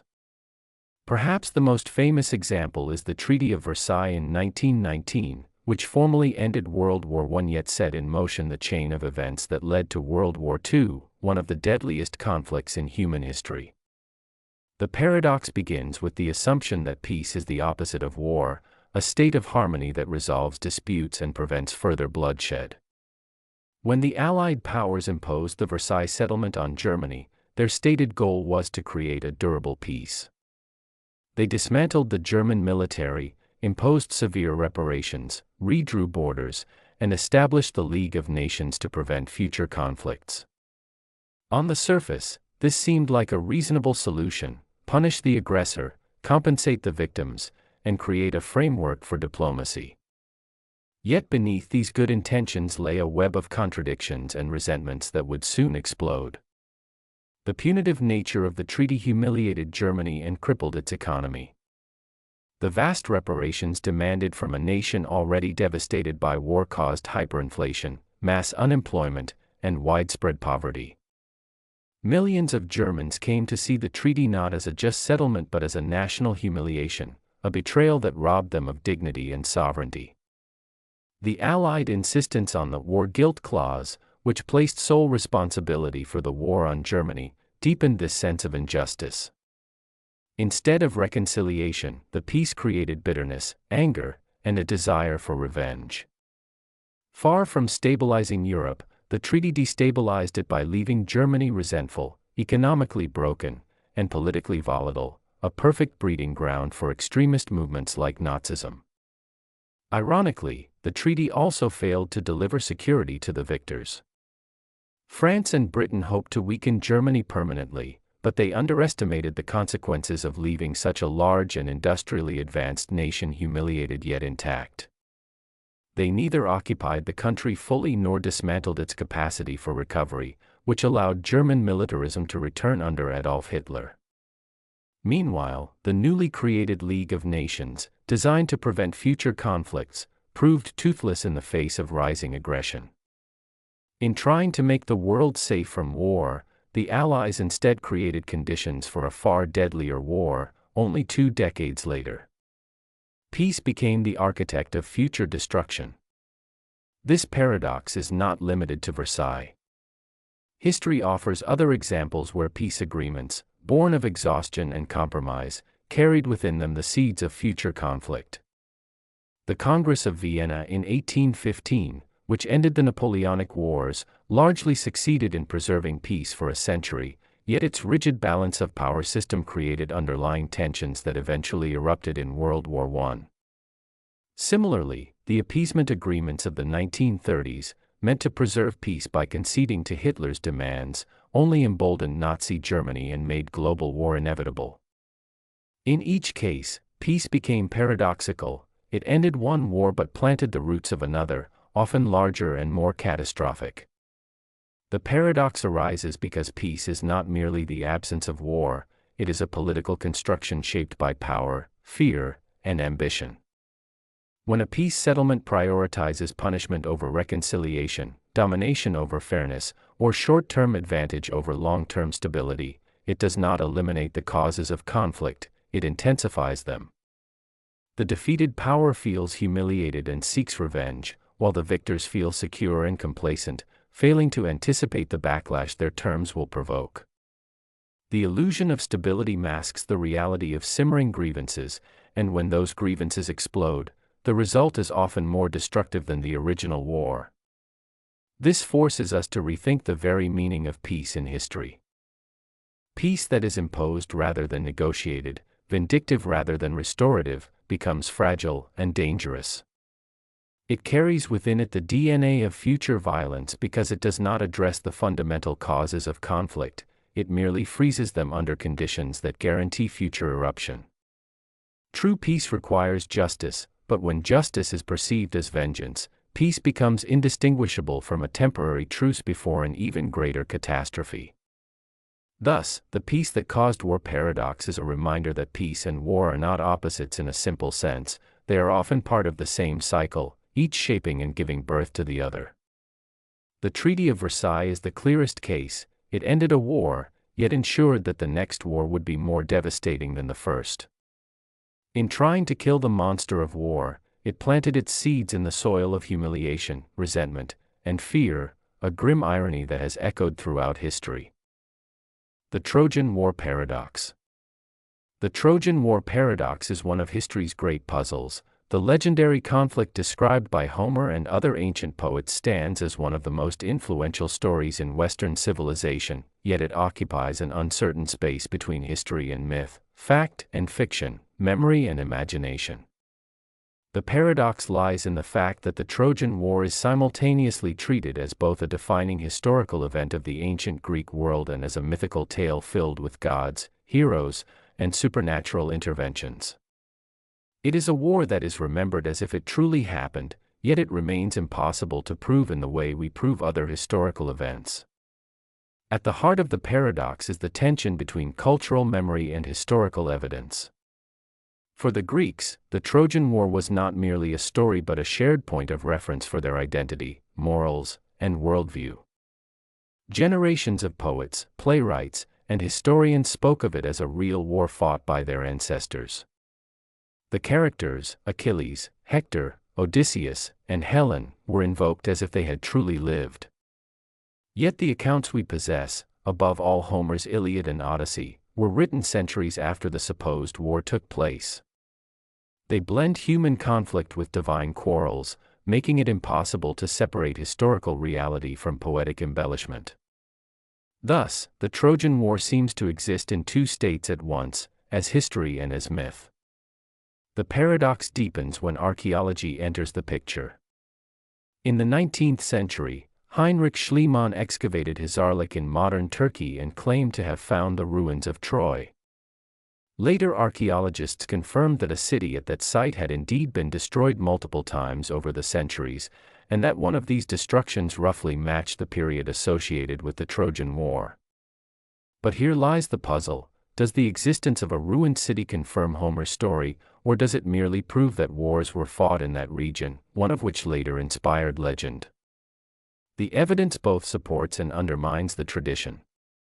Troy existed, but whether the epic events unfolded as told, Helen's abduction, the wrath of Achilles, the wooden horse, remains forever uncertain. Another dimension of the paradox is cultural immortality. Whether or not the Trojan War occurred as described, it has shaped Western thought as though it were unquestionably real. Philosophers like Plato, dramatists like Euripides, and later empires such as Rome, which traced its origins to Trojan survivors, all treated the war as a historical touchstone. In this sense, the Trojan War has had more influence than many wars we know actually happened. The paradox is that something historically unverified can be more historically consequential than events fully documented. The story is more powerful than the fact, and that power itself grants it a kind of reality. the war's mythical embellishments also heighten the paradox. The gods in Homer's account take sides, intervene in battle, and shape destinies. These elements make the war larger than life, but they also blur its historical credibility. Was there a real Helen, or is she a personification of beauty and desire? Was Achilles a historical warrior, or a symbol of the warrior's doomed glory? When a story becomes so entangled with symbolic meaning, it becomes almost impossible to strip it back to a purely factual layer. The paradox is that its unreliability as history is the very reason it has endured so long as myth. Finally, the Trojan War paradox reveals a profound truth about history itself, that human memory is as much about meaning as it is about fact. Even if the Trojan War never occurred as told, its story has been retold, reshaped, and reinterpreted for nearly 3,000 years, influencing art, literature, and politics across civilizations. The war is both real and unreal, real in its cultural effects, unreal in its verifiable details. It demonstrates that history is not always the simple record of what happened, but also the narrative we construct about what must have happened in order to make sense of ourselves. In this way, the Trojan War paradox is the paradox of human history itself. The greatest events are often those whose facts we cannot fully know, yet whose stories we cannot stop telling. The British taxation paradox. The British taxation paradox names a set of bitter ironies that recur through England's and Britain's fiscal history. Taxation has been at once the engine of state power, national transformation, and imperial expansion, and at the same time a recurring source of political delegitimization, social dislocation, and economic distortion. In short, the taxes that financed Britain's rise, its navy, armies, roads, banks, and bureaucracies, also provoked rebellions, deepened inequality, hollowed out subject economies, and sometimes hastened the loss of the very authority those taxes were intended to consolidate. The paradox is that taxation was indispensable to building a modern, global Britain, yet its forms, incidences, and applications often undermine consent, prosperity, and long-term stability. The paradox appears already in medieval and early modern episodes. The Crown's periodic resort to regressive levies, tallage, scutage, or poll taxes, filled royal coffers but provoked explosive popular resistance when the burden felt arbitrary or unfair. The poll taxes of the late 14th century, levied to finance war and royal needs, were a proximate cause of the peasants' revolt of 1381. Centuries later, in the 17th and 18th centuries, the state experimented with household-based levies such as the hearth tax, introduced after the Restoration, and the window tax, introduced in 1696. These were efficient from a revenue point of view, easy to administer and visible, but socially corrosive. They were regressive, penalized the poor who crowded into small spaces, and produced odd behavioral responses, bricked-up windows, poorer ventilation, with public health consequences. Taxes designed to close fiscal gaps therefore shaped daily life in ways that could undermine the social compact. A deeper layer of the paradox emerges with Britain's financial revolution in the late 17th century. The creation of public credit mechanisms, the Bank of England, 1694, the national debt, and more sophisticated methods of borrowing and taxation, allowed Britain to fund protracted wars against continental rivals and to maintain a blue-water navy that secured trade routes. This fiscal capacity underwrote geopolitical success. Britain could mobilize resources at scale without collapsing, outlasting regimes that lacked comparable credit systems. Yet the very instruments that permitted this rise also created new dependencies and inequalities. A state sustained by borrowing must service debt through future taxation. Creditors and financiers accrued enormous influence. The commercialization of debt helped make London the world's financial center, but it also meant that fiscal priorities were sometimes shaped by the demands of financiers and imperial exigencies rather than broad popular consent.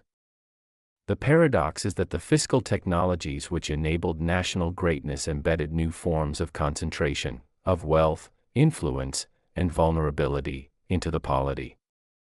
Colonial and imperial taxation crystallizes the paradox most starkly. Taxes imposed on colonies were often intended to make imperial governance self-financing or to pay for imperial defense. In practice, however, those same taxes frequently delegitimized imperial rule and had profoundly destructive local effects. The classic case is North America. After the costly wars of the mid-18th century, Britain sought revenue from its American possessions through measures such as the Stamp Act, 1765, the Townshend Duties, 1767, and the Tea Act, 1773. These levies, especially when imposed without colonial representation, provoked the grievance summed up in the slogan, "No taxation without representation," and contributed directly to imperial rupture.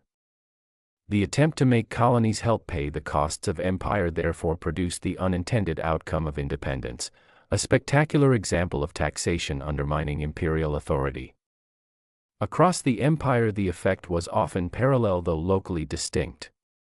In India, imperial fiscal regimes, tariffs, and monopoly controls were organized to serve metropolitan interests. Raw materials were extracted, local industry was taxed or discouraged. And taxes like the salt tax became flashpoints of resistance, famously exploited by Gandhi's Salt March in 1930. Colonial taxation and trade policies created wealth for Britain while inflicting deindustrialization, impoverishment, and recurring famines on colonies. The paradox is that taxes and tariff regimes designed to enrich the metropole often destroyed the economic foundations and political legitimacy of colonial rule, seeding resentments that culminated in anti-imperial struggles. There is also a structural paradox about the kinds of taxes Britain used internally. For much of its history, Britain relied heavily on indirect taxes, customs duties, excise taxes, and tariffs, rather than broad-based direct taxation on income or wealth. Indirect taxes were politically convenient, they were easier to collect, less visible to elites, and historically helped Britain finance imperial competition without politically destabilizing the property-owning classes. At the same time, they were deeply regressive, they fell disproportionately on ordinary consumers and wage earners. The consequence was social strain and inequality, even as elites enjoyed relative exemption. The introduction of modern income tax at the end of the 18th century, initially as a wartime measure in 1799, exposed another paradox. A tax designed to make the wealthy shoulder more of the burden became politically controversial, reluctantly adopted, and then institutionalized, a sign of the state's growing fiscal reach but also of the political battles that taxation provoked. Taxation also produced perverse incentives and behavioral distortions that reveal the paradox in quotidian terms. The window tax encouraged people to brick up openings, the poll tax of the late 20th century, the community charge introduced under Margaret Thatcher in 1990, provoked mass non-payment campaigns and riots that precipitated political crisis and contributed to Thatcher's political unraveling. In these instances, tax policy was supposed to rationalize public finance or shift burdens in pursuit of fairness or efficiency, yet it created backlash that negated those aims. The very act of imposing a visible, contentious levying can mobilize opposition so vehement that the intended fiscal gains are undermined. Another dimension is the long-run legacy problem. The wealth produced through taxation and imperial extraction created impressive metropolitan prosperity, cultural institutions, and networks of global finance, but it also left durable harms in its wake. Regions from parts of Ireland to sections of India experienced structural change that impoverished local economies and constrained later development. In Ireland, for example, patterns of land tenure, tithe structures, and fiscal policy during the 19th century shaped responses to the Great Famine, 1845 to 1852, in ways that strengthened grievances against British governance. Britain's own political economy was shaped by revenues captured through empire, capital accumulated in the metropole powered industrialization and financialization, yet the social and moral legitimacy of that wealth was continually called into question by those who saw taxation as coercive extraction rather than contributive citizenship. Finally, the paradox has a moral and symbolic edge. The rhetoric of taxation is often patriotic or moralizing. Taxes fund the navy, care for the poor in times of war, build public goods, and yet taxing can be experienced as theft or imposition, especially when the taxed lack representation, the wealthy enjoy exemptions, or the public benefits are visible only in the metropole while distant peoples suffer. Taxation can produce solidarity, citizens rallying to support war through war bonds and levies, but it can also atomize society when burdens are seen as unfair. Britain's fiscal history is full of episodes where the same levy is framed as necessary sacrifice by some and as oppressive burden by others, again the paradox that the tool of state-making is simultaneously a source of its moral fragility. Viewed holistically, the British taxation paradox is not merely a catalogue of policy failures. It is an analytic lens. Taxation was the sinew that bound Britain together and allowed it to project power, but that binding was always tension-laden. The fiscal instruments and political choices that financed navies, the civil service, and industrial infrastructure also created concentrated wealth, provoked resistance, and distorted economies both at home and abroad. Taxation built Britain's modern capacity while regularly threatening its legitimacy. It generated resources necessary for prosperity even as its incidents frequently robbed many of the means to benefit from that prosperity. The paradox endures as a cautionary tale. No matter how skillfully designed, taxes are never neutral. They create winners and losers, sustain power and provoke opposition, enable provision and induce avoidance. Britain's history shows, again and again, that the successful raising of revenue is as much a political and moral project as it is a technical one, and that the state that masters fiscal machinery without cultivating consent may find that the revenues it extracts ultimately undermine the very order they were supposed to uphold. The Japan isolation paradox. The Japan isolation paradox names the strange historical outcome in which a self-consciously closed polity created the very conditions for a later explosion of outward engagement, rapid modernization, and imperial expansion. From the 1630s to the mid-19th century, the Tokugawa shogunate engineered a maritime restriction regime, later called Sakoku, that curtailed most European contact, outlawed Christian proselytizing, and tightly regulated foreign trade. This deliberate narrowing of the external aperture secured internal peace, stabilized society, and fostered cultural and economic florescence. Yet the same policies that insulated Japan from destabilizing global forces also preserved state capacity, literacy, capital, and social cohesion, resources that, once the door was forced ajar in the 1850s, fueled a breathtaking sprint into industrial modernity and, soon after, Japan's own imperialism. Isolation thus both protected Japan from being colonized and prepared it to become a colonizer. The Tokugawa Peace, 1603 to 1868, inaugurated a social and political architecture whose aims were domestic order and predictable rule.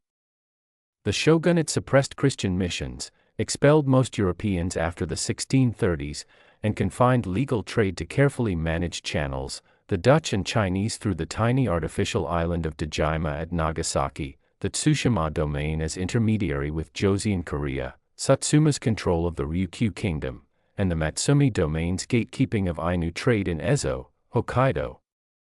This was never hermetic autarky, it was selective permeability under surveillance.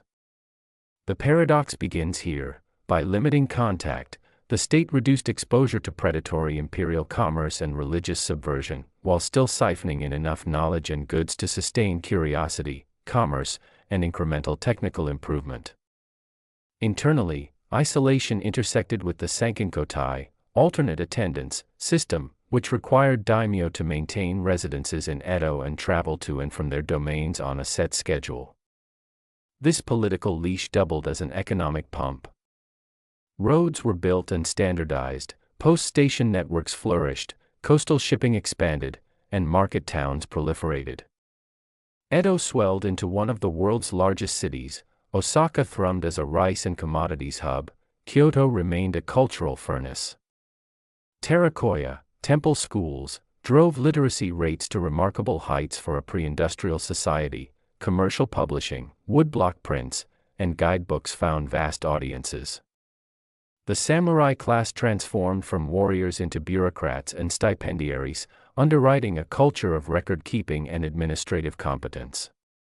Peace dulled the edge of battlefield technology but sharpened crafts, finance, and governance. By the 18th century, the economy displayed proto-industrial features: cottage industries in silk, cotton, paper, sake, and ceramics, sophisticated credit and futures markets, and dense linkages between town and country. The closed country, paradoxically, was buzzing. Intellectual life tells the same double story. The state barred missionaries and police doctrine, yet Dutch studies, Rangaku, blossomed, as physicians, astronomers, and translators used the Nagasaki window to import anatomy, optics, calendrics, and mechanical ideas.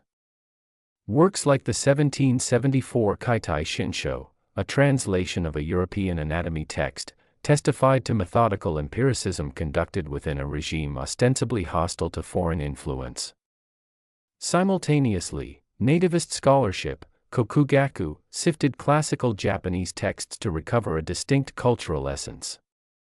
The result was an unusual blend: a disciplined receptivity to certain Western knowledges and a sharpening of indigenous identity.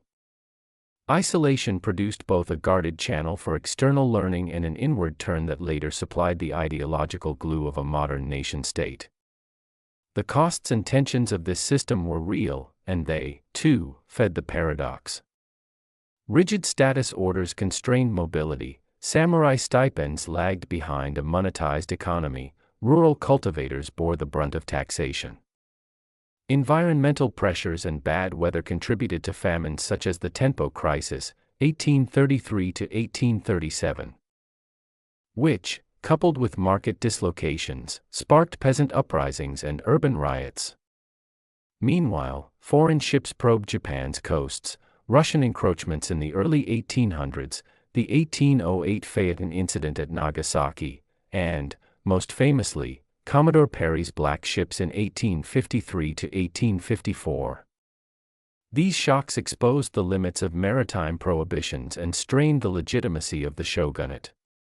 Revere the emperor, expel the barbarians became a rallying cry, an anti-foreign slogan that paradoxically accelerated the embrace of foreign arms, navigation, and industrial techniques as the only plausible means to expel anyone at all.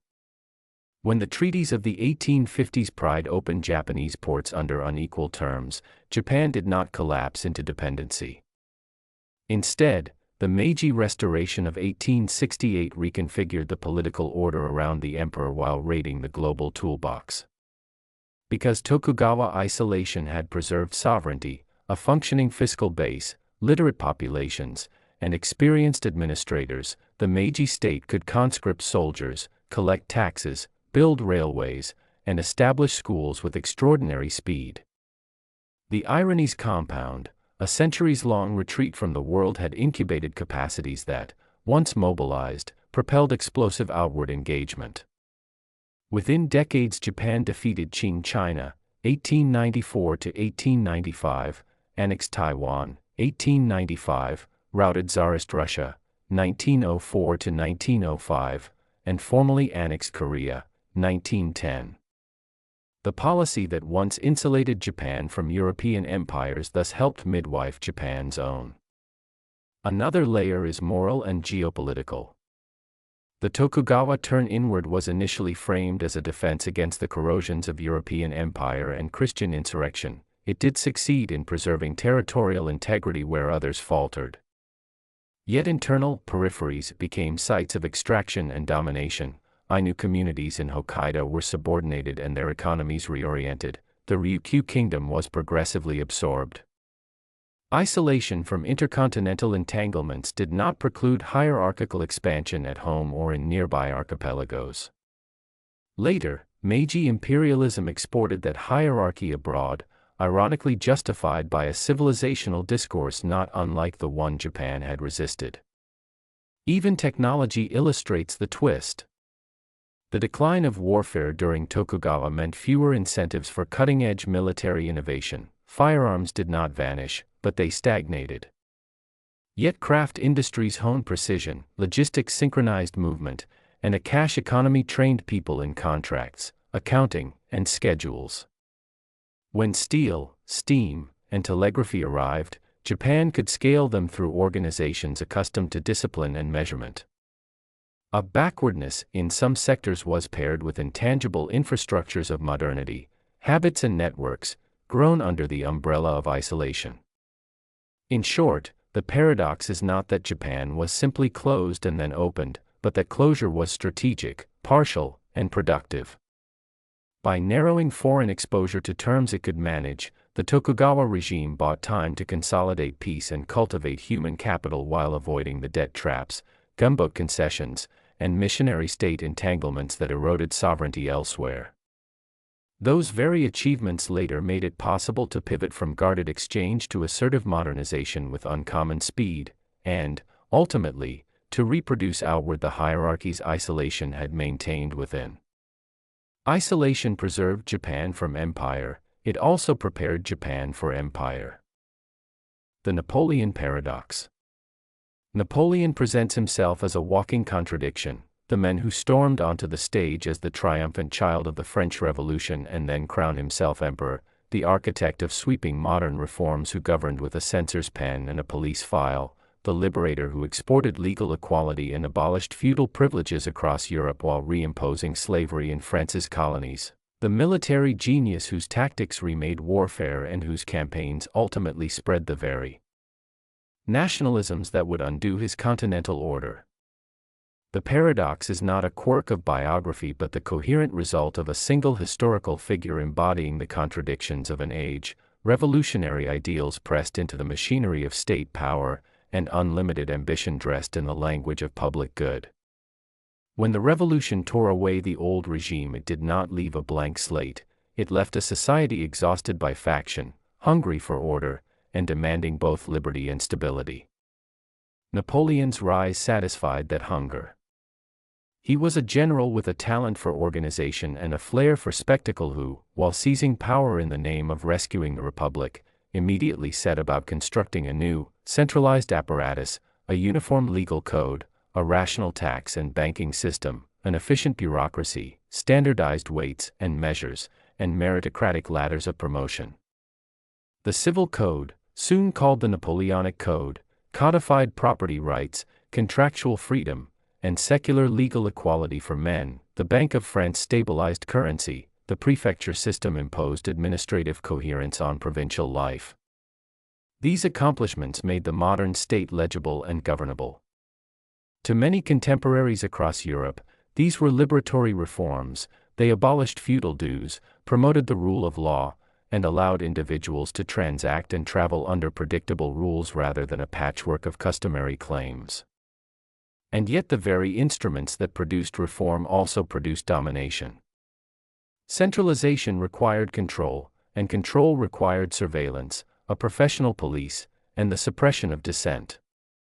To secure his reforms and finance his wars, Napoleon limited press freedom, manipulated elections, censored criticism, and reintroduced a hierarchy of honors and titles that softened but did not erase social distinctions. He preached meritocracy and opened public office to talent, but he also created a new imperial aristocracy and placed family members on thrones across Europe.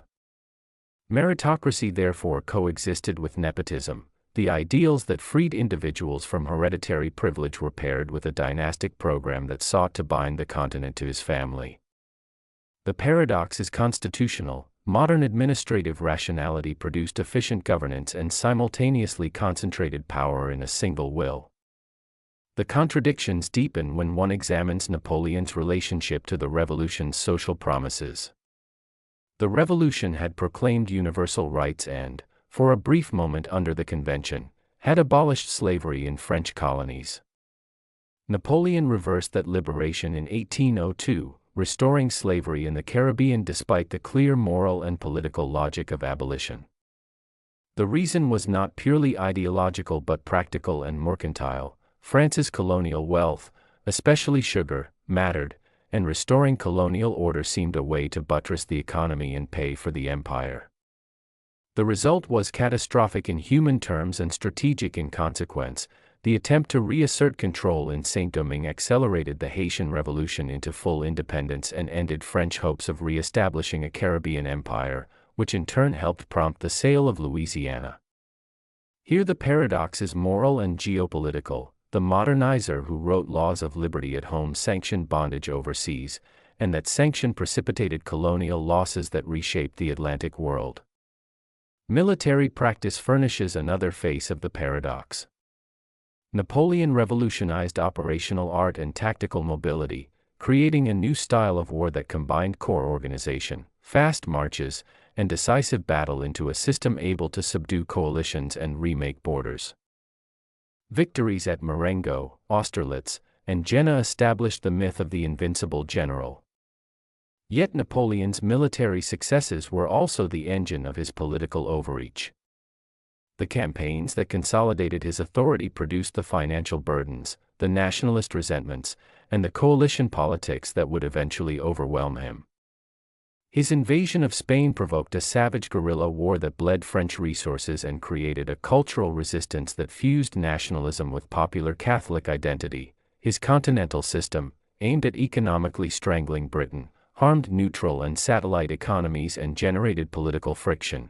His invasion of Russia in 1812, perhaps the great instance of hubris, collapsed under the weight of logistics, climate, and strategic miscalculation, turning triumph into rout. The paradox here is tragicomic. The methods that made Napoleon dominant, speed, massed conscription, flexible logistics, also created a scale of war that exhausted his armies and enraged subject peoples, generating forces he could not long contain. Napoleon's relation to nationalism carries its own ironies. He both suppressed and catalyzed nationalist feeling. On the one hand, he installed French bureaucrats and legal systems across conquered territories, deposed old dynasties, and consolidated a French hegemony that looked imperial. On the other hand, by breaking the old regimes and introducing modern institutions, he unintentionally provided the vocabulary and administrative skeletons around which emergent nations would cohere: German legal codifications, Italian bureaucratic practices, and an educated citizenry familiar with the idea of a national polity. Resistance to French rule often crystallized into national movements whose leaders would later invoke and transform Napoleonic legacies. Thus Napoleon's imperial project accelerated the very rise of nation-states that made pan-European domination impossible. He sowed nationalism even as he tried to stamp it out. Personality and propaganda complicate the paradox further. Napoleon was a consummate self-maker, brilliant at image, ceremony, and myth-making. His coronation at Notre Dame, where he took the crown into his own hands, symbolized his ambiguous relation to popular sovereignty. He used revolutionary legitimacy to justify an imperial crown.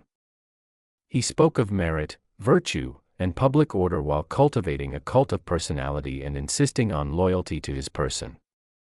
The paradox of personal charisma is that it achieves popular mobilization while discouraging institutional self-criticism. Napoleon's brilliance inspired devotion but also masked structural weaknesses in his polity.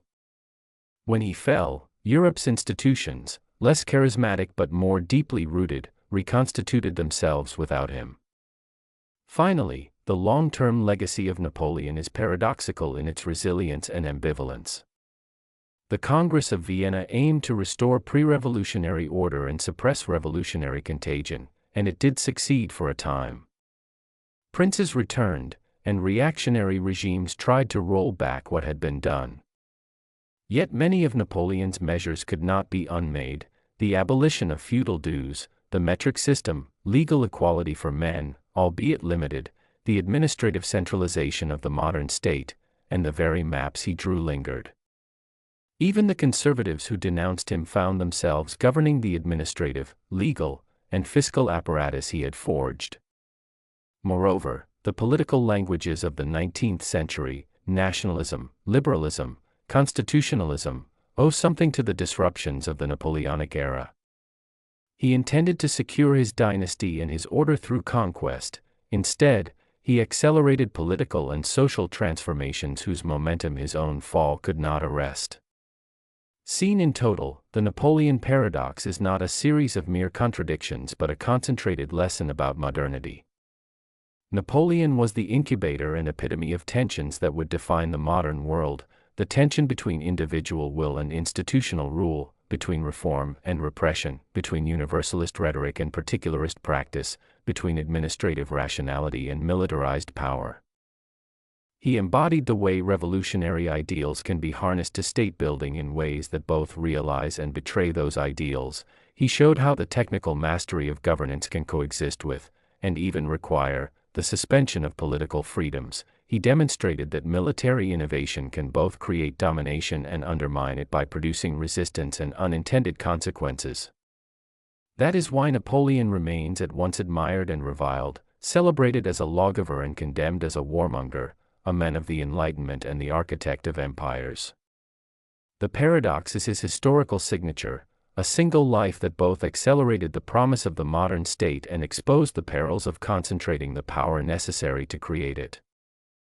The Spanish Inquisition paradox. The Spanish Inquisition paradox lies in the profound contradiction between its stated mission as a moral and religious safeguard and the reality of its methods, scope, and consequences. At its core, the Inquisition was created to enforce religious orthodoxy, to protect Christian society from heresy, and to secure the spiritual salvation of its subjects. Yet in pursuing these ostensibly virtuous aims, it employed terror, coercion, and systemic persecution, leaving a legacy of fear, injustice, and social control that seems fundamentally at odds with the spiritual objectives it claimed to uphold. This paradox, the simultaneous claim to protect the soul and the infliction of physical, psychological, and communal suffering, makes the Spanish Inquisition a uniquely stark illustration of the tension between ideals and implementation in human institutions.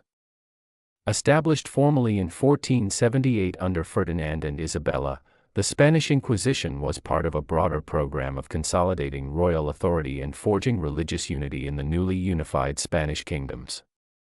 Its ostensible purpose was to identify, punish, and reform those who deviated from the teachings of the Catholic Church, especially among conversos, Jews and Muslims who had converted to Christianity under duress but were suspected of secretly maintaining their former faiths. Initially, the Inquisition presented itself as a spiritual corrective, a mechanism to guide errant souls back to the path of righteousness. Yet the methods it relied upon, coercion, secret accusations, trials in which defendants were often unaware of the charges, and the threat or use of torture, directly contradicted the principles of compassion, justice, and voluntary conversion central to Christian moral teaching. The paradox deepens when considering its legal and bureaucratic structure. The Inquisition created a highly formalized system with detailed procedures, registers, and a hierarchy of officials. Judges and inquisitors were trained in canon law and often approached their work with meticulous attention to procedure, emphasizing confession, recantation, and penance as ideal outcomes. At the same time, the machinery of this system enabled widespread abuse. Anonymous denunciations were encouraged, and suspicion alone could trigger investigation. Torture, legally sanctioned under strict procedural rules, became a common tool to extract confessions. The paradox is evident: the same system that presented itself as rational, disciplined, and oriented toward moral correction became a mechanism for fear, false accusations, and arbitrary power, often targeting vulnerable minorities, personal enemies, or wealthy individuals whose possessions could be seized. The social dimension of the Inquisition amplifies the paradox. By targeting conversos and moriscos, the Inquisition sought to create religious uniformity, thereby strengthening the moral and political cohesion of Spain. In theory, it acted to purify the community, making citizens more virtuous and society more orderly. In practice, it generated distrust, division, and social surveillance, pitting neighbors against neighbors and instilling fear that anyone might be accused. The communal fabric, rather than being morally strengthened, was strained, and ordinary citizens became complicit in policing one another, internalizing suspicion as a social norm. A society intended to be morally safeguarded became a society under psychological siege, where moral concern and political expedience were inseparably entwined, and personal survival often demanded conformity or betrayal. The political dimension reveals an even deeper layer of the paradox. Ferdinand and Isabella established the Inquisition not merely as a spiritual instrument but as a tool of state consolidation. By controlling religious orthodoxy, the monarchy strengthened central authority, diminished the influence of rival noble factions, and unified a diverse population under a common ideology. The paradox emerges in the relationship between religious ideals and political expediency. The Inquisition justified extraordinary measures in the name of divine truth, yet these measures served temporal ends. Consolidating power, generating revenue from confiscated property, and reinforcing loyalty to the crown. The instrument of moral vigilance became simultaneously a political weapon, and the supposed guardianship of souls became inseparable from the coercion of bodies and the management of wealth and allegiance. Cultural and intellectual consequences further accentuate the paradox. The Inquisition promoted the outward appearance of orthodoxy, but it also suppressed inquiry, debate, and dissent. Ideas perceived as heretical, from religious heterodoxy to scientific theories and humanist thought, were censored, punished, or burned. Yet paradoxically, in attempting to create moral and intellectual uniformity, the Inquisition fostered an atmosphere of careful observation, record-keeping, and meticulous documentation. Chronicles, trial records, and inquisitorial manuals preserved a wealth of information about social life, belief systems, and individual experiences, unintentionally providing later generations with insight into the very diversity and complexity of thought the institution sought to eliminate. The psychological dimension illuminates the deepest aspects of the paradox. Inquisitors believed they were saving souls, acting as instruments of divine justice, yet the fear and suffering their processes engendered were real and often devastating. Families were torn apart, reputations destroyed, and the threat of execution or confiscation created a climate of anxiety and self-censorship. Spiritual salvation and bodily harm, moral correction and terror, existed in a single institution simultaneously, showing the dissonance between intended ethical purpose and concrete human impact.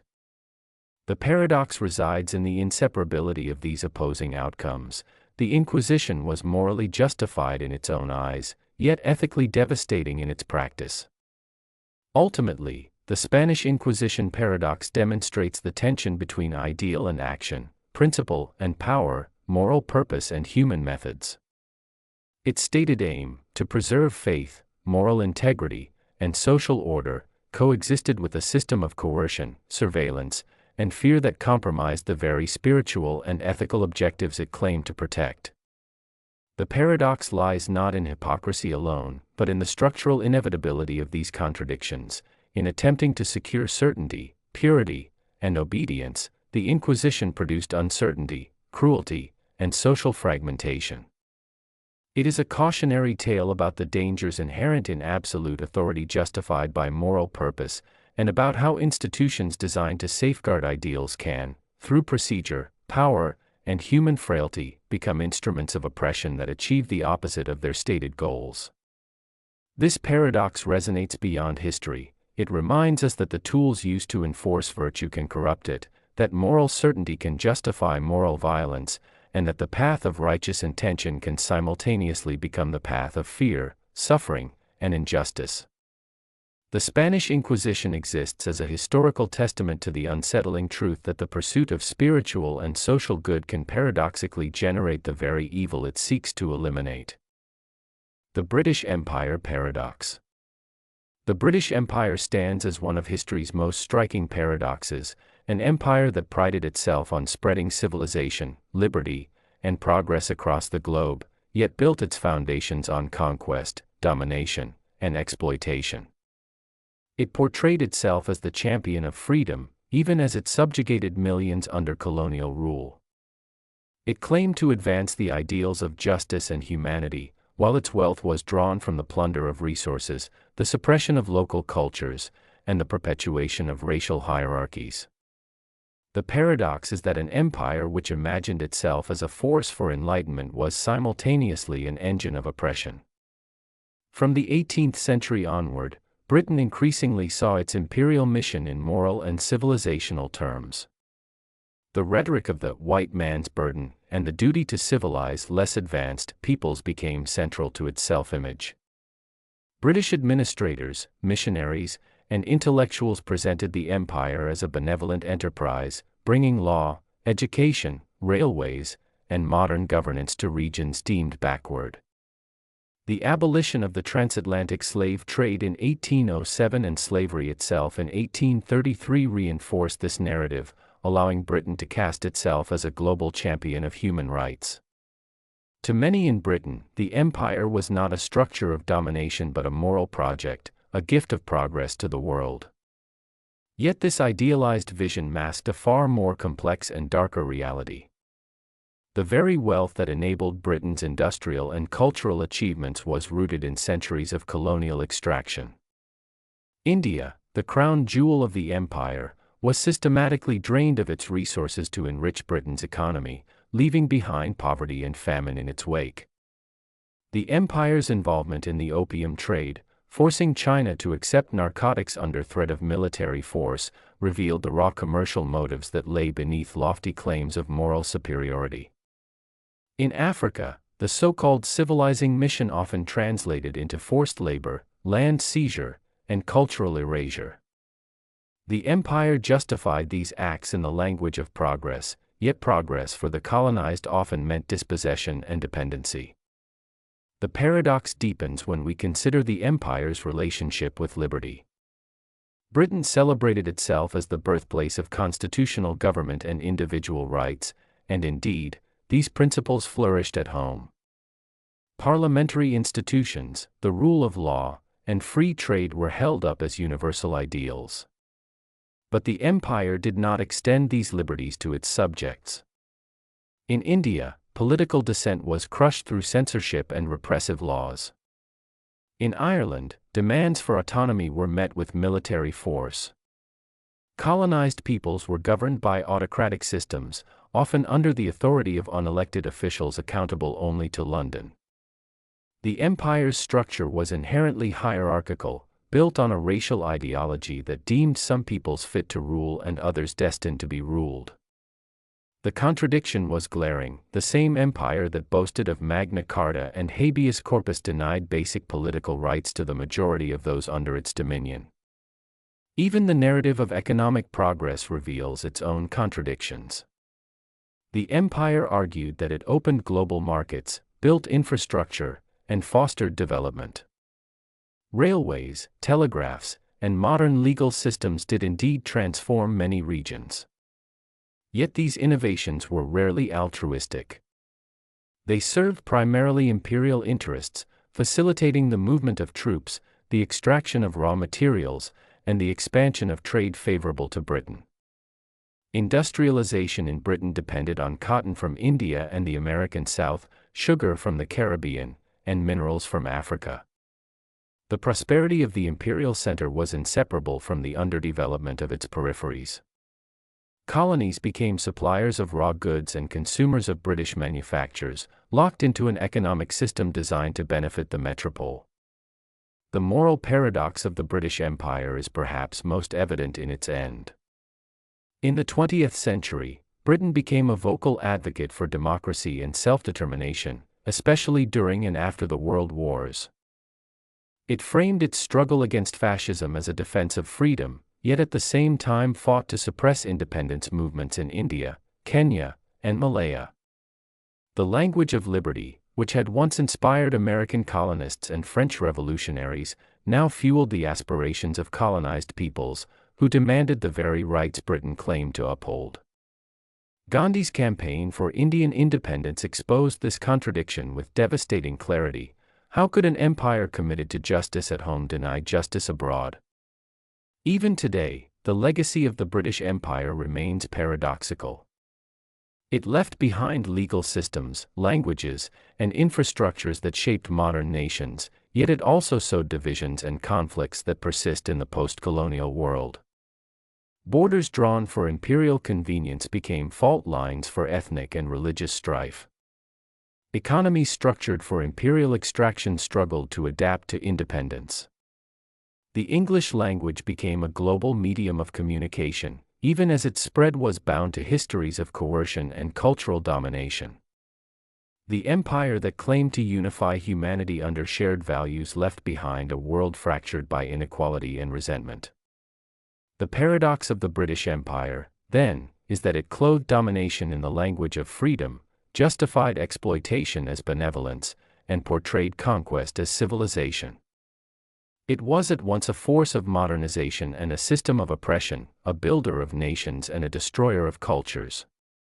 Its story is not one of simple hypocrisy but of a deeper historical irony. The same principles that gave the empire its moral confidence, liberty, progress, and humanity, became the standards by which it was ultimately condemned. In seeking to civilize the world, the empire revealed the contradictions at the heart of its own identity, and in its rise and fall, it left a legacy that remains both monumental and deeply conflicted. The Cold War paradox. The Cold War is often remembered as an era of tension, fear, and rivalry between two superpowers, the United States and the Soviet Union, locked in a struggle for global supremacy. Yet at the heart of this confrontation lies a profound paradox. It was a war that was never truly fought, a conflict defined by the absence of the very thing that gives war its name: direct, large-scale combat between its principal adversaries. It was a contest for ideological and political dominance that nearly destroyed the world in the name of preventing its destruction. It was a confrontation that fueled extraordinary technological and scientific progress, even as it threatened to annihilate civilization. The paradox of the Cold War is that it was both a war of restraint and a war of excess, a conflict that safeguarded peace through the perpetual threat of unimaginable violence. When World War II ended in 1945, the Allied victory quickly dissolved into mutual suspicion. The United States and the Soviet Union emerged as the two dominant powers, yet their visions for the post-war order were irreconcilable. The U.S. championed liberal democracy, capitalism, and free markets, while the Soviet Union sought to expand communism under a centralized, authoritarian system. Both claimed to represent the path to human progress, both feared that the other's triumph would mean global enslavement. From this ideological gulf arose an arms race of unprecedented proportions. Each side built massive arsenals of nuclear weapons, capable of obliterating life on Earth many times over. And here lies the first contradiction: the very weapons created for security made the world infinitely more insecure. Deterrence required stockpiling destructive power on a scale beyond imagination, yet using it meant mutual annihilation. The doctrine of mutually assured destruction was both a guarantee of peace and a guarantee of catastrophe, its logic chilling in its simplicity. Survival depended on the certainty that any attack would trigger an apocalyptic response. This balance of terror produced a strange kind of stability.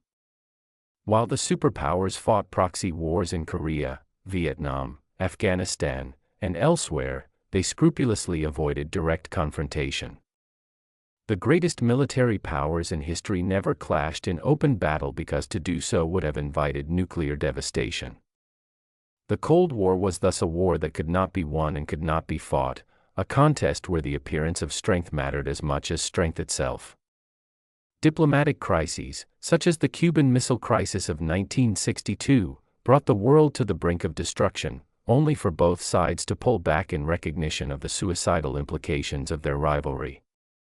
The paradox is stark: peace depended on the credible threat of total war, and the avoidance of conflict required the constant preparation for it. Yet the Cold War was not only about weapons, it was also a battle for hearts and minds. Both the United States and the Soviet Union invested immense resources in propaganda, culture, and technological spectacle to demonstrate the superiority of their systems. Space exploration became a symbolic theater of this struggle. The race to the moon, culminating in the Apollo 11 landing in 1969, was at once a triumph of human ingenuity and a byproduct of geopolitical rivalry. Scientific advances in computing, telecommunications, and aerospace flourished under the pressure of competition, even as the underlying motive was domination rather than pure curiosity. The paradox here is that the fear of destruction became a driver of progress. Nuclear physics, satellite technology, and the digital revolution all advanced because two nations sought to outdo each other in the shadow of annihilation. The Cold War also generated a paradox in political and social life. In defending freedom, the United States often compromised the very values it claimed to uphold. Anti-communist hysteria during the McCarthy era led to censorship, blacklists, and violations of civil liberties. In the name of security, surveillance expanded, and dissent was stigmatized. The Soviet Union, professing to fight for equality and liberation, imposed authoritarian regimes across Eastern Europe, suppressing uprisings in Hungary and Czechoslovakia with brutal force. Both sides cloaked their ambitions in universal ideals, yet both engaged in actions that betrayed those ideals. A struggle framed as moral was often conducted through morally ambiguous means, coups, covert operations, and the manipulation of weaker nations. Even its conclusion was paradoxical. The Cold War ended not with a cataclysm, as many feared, but with a whimper, the peaceful collapse of the Soviet Union in 1991. Decades of confrontation dissolved into an unexpected victory for the West without a major war being fought. Yet the end of the Cold War did not bring the end of conflict or the disappearance of nuclear weapons. The arsenals remain, and the rivalries they embodied have re-emerged in new forms. The very tools that guaranteed peace through terror still exist, a dormant reminder of an age when the survival of humanity rested on the edge of a button. The Cold War, then, was a contradiction made into a global system, a war that preserved peace, a rivalry that fostered progress while threatening extinction, an ideological battle that distorted the ideals it claimed to defend. It taught humanity that the logic of power in the nuclear age is not victory but survival, and that the most dangerous conflicts are those that cannot be fought yet cannot be resolved. Its paradox endures in the fragile balance that still governs a world haunted by weapons too terrible to use, yet too important to abolish. The paradox of nationalism. Nationalism is one of the most powerful forces in modern history, credited with unifying fragmented peoples, inspiring liberation from empires, and creating the nation-state as the dominant political form. Yet its paradox lies in the fact that a movement born from the ideals of unity and self-determination has repeatedly led to fragmentation, conflict, and exclusion. It emerged as a doctrine promising freedom, equality, and solidarity among those who shared a common identity, language, or culture. But the same principle that bound people together within a nation also divided humanity into rival groups, each defining itself not only by shared characteristics but by what it was not. In seeking to create an inclusive community, nationalism fostered boundaries that excluded, marginalized, and often demonized others. It was conceived as a force of liberation but became, time and again, an engine of domination and war. The origins of modern nationalism were tied to the Enlightenment and the French Revolution, which proclaimed the sovereignty of the people and the notion that political authority should rest on popular consent rather than dynastic or imperial rule. These ideas were revolutionary in a world of kingdoms and empires. They inspired subject peoples to imagine themselves as nations entitled to self-rule, sparking movements of unification in Italy and Germany, independence struggles in Latin America, and later decolonization across Asia and Africa. In this sense, nationalism appeared as a progressive force, dismantling hierarchies of birth and privilege, replacing them with a shared civic identity that promised equality before the law. It seemed the antidote to empire, where empires ruled by force over diversity. Nations would be voluntary communities of equals, bound by common purpose. Yet the principle that a people should govern itself raised the impossible question: who are the people? Defining the nation meant drawing boundaries, geographic, linguistic, cultural, and racial, that were often ambiguous or contested. When nationalists asserted that each nation deserved a state, they unleashed a struggle over territory and identity that could never be settled peacefully, because the map of human settlement did not align neatly with the map of imagined nations. Multilingual regions, intermingled populations, and historic migrations ensured that the claim to self-determination by one group often collided with that of another. The result was a paradox. Nationalism that sought to liberate peoples from foreign domination ended up justifying new forms of oppression, as majorities imposed their culture on minorities, and as borders were drawn through mixed lands, producing endless disputes. The 19th century exposed these contradictions vividly. In Italy and Germany, nationalism succeeded in unifying disparate principalities into powerful states, fulfilling the dream of unity. But the same force that united Germans also justified expansionism, as Pan-Germanism began to look beyond existing borders to annex lost territories and incorporate ethnic kin abroad. In the Austro-Hungarian and Ottoman empires, nationalist agitation fractured centuries-old polities into warring fragments.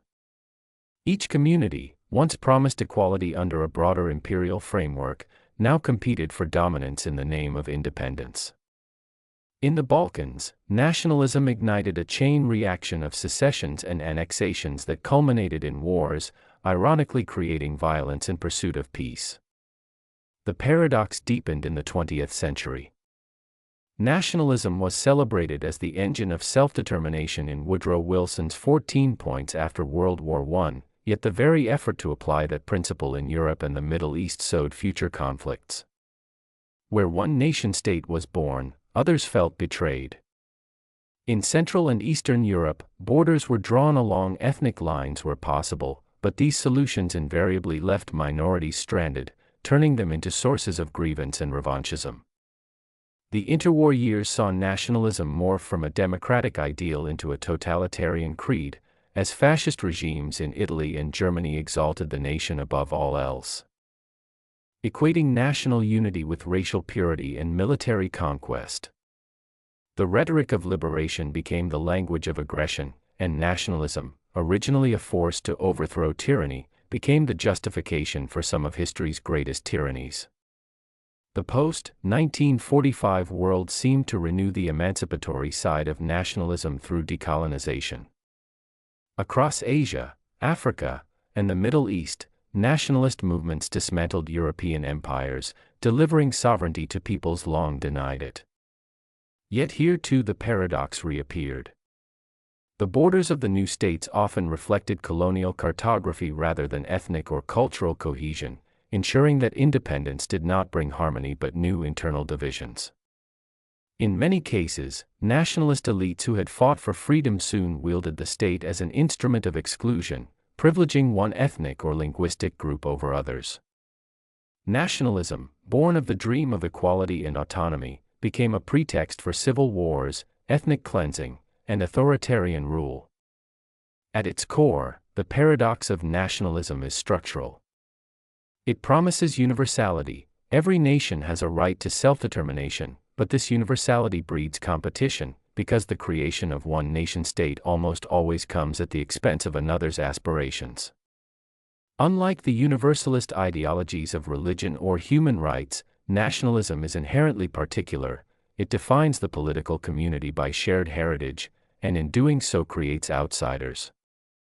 Even in its most civic form, which bases belonging on citizenship rather than ethnicity, nationalism tends to produce majorities and minorities, insiders and outsiders. And when nationalism becomes entwined with fear of dilution, invasion, or humiliation, it turns defensive identities into aggressive ones, converting the language of self-determination into the logic of domination. The irony is that nationalism, which sought to abolish the violence of empires by creating coherent nations, ended up reproducing the very conflicts it hoped to eliminate. In the long arc of modern history, it has been both a midwife of democracy and a handmaiden of dictatorship, a banner of liberation and a mask for oppression. It gave birth to solidarity within states and rivalry between them, replacing one form of imperial competition with another. It unified Germany and Italy but also shattered Yugoslavia and Czechoslovakia. It freed colonies but left them mired in sectarian wars. Its enduring power lies in the deep human need for belonging and meaning, yet its tragedy lies in the zero-sum world it constructs, where identity is a fortress and recognition a battlefield. The arms control paradox. The arms control paradox is a striking historical and political phenomenon. Efforts to reduce the threat of war and ensure international security through arms limitation often produce outcomes that are, paradoxically, destabilizing, militarizing, or even more dangerous than the initial status quo. At first glance, arms control appears self-evidently beneficial. By setting limits on weapons, restricting production, or instituting verification mechanisms, states aim to reduce the likelihood of conflict, build trust, and create stability in an uncertain international system. Yet, throughout history, these agreements have frequently had unintended consequences, revealing a tension between intent and effect, between security aspirations and the realities of power politics, technology, and human perception. One clear manifestation of the paradox is the interwar period following World War I. The Treaty of Versailles and the Washington Naval Treaty of 1922 exemplify how well-intentioned arms agreements can produce insecurity. The Washington Treaty sought to prevent an arms race among the United States, Britain, and Japan by limiting capital ships and establishing ratios of naval tonnage. In theory, this would reduce competition, lower the risk of naval conflict, and stabilize the balance of power in the Pacific and Atlantic. In practice, the restrictions produced resentment and strategic anxiety.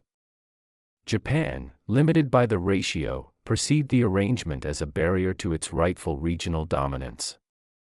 Britain and the United States were forced to modernize and concentrate naval power within treaty constraints, often in ways that encouraged new forms of innovation, like aircraft carriers and submarines, to circumvent tonnage limitations. The treaty did not eliminate military competition, it reshaped it.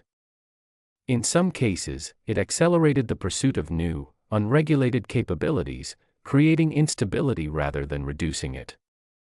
The paradox is evident. An agreement designed to prevent an arms race unintentionally encouraged qualitative innovation, strategic improvisation, and long-term grievances that would contribute to later conflict. The paradox is heightened in the nuclear era, where arms control treaties have been simultaneously stabilizing and destabilizing. During the Cold War, agreements such as the Strategic Arms Limitation Talks, SALT I and II, the Intermediate Range Nuclear Forces Treaty, INF, and the New START Treaty aim to cap the number of strategic weapons, reduce the risk of miscalculation, and foster transparency between rival superpowers. Yet arms control often produced security dilemmas. Limitations on certain categories of weapons, like intercontinental ballistic missiles, led states to develop other, less restricted systems, such as multiple independently targetable reentry vehicles, MIRVs, or tactical nuclear weapons. Verification mechanisms, while increasing trust, also heighten paranoia.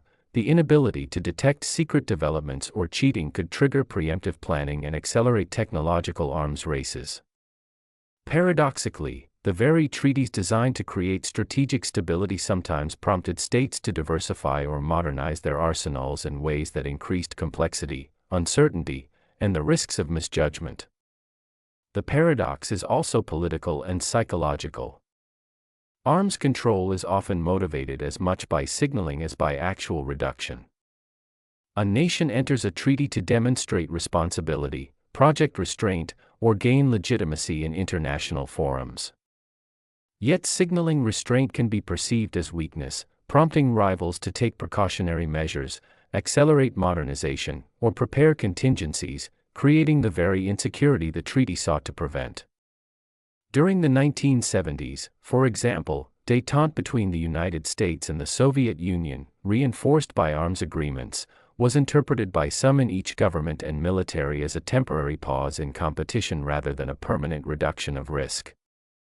The perception of vulnerability persisted, and every treaty sparked debates over verification, compliance, and strategic advantage. The paradox is that efforts to reduce fear often multiply it. Because human actors interpret agreements through the lens of uncertainty, suspicion, and strategic opportunity. Technological innovation further complicates the paradox. Arms control treaties often focus on existing weapons systems, but innovation is rarely constrained.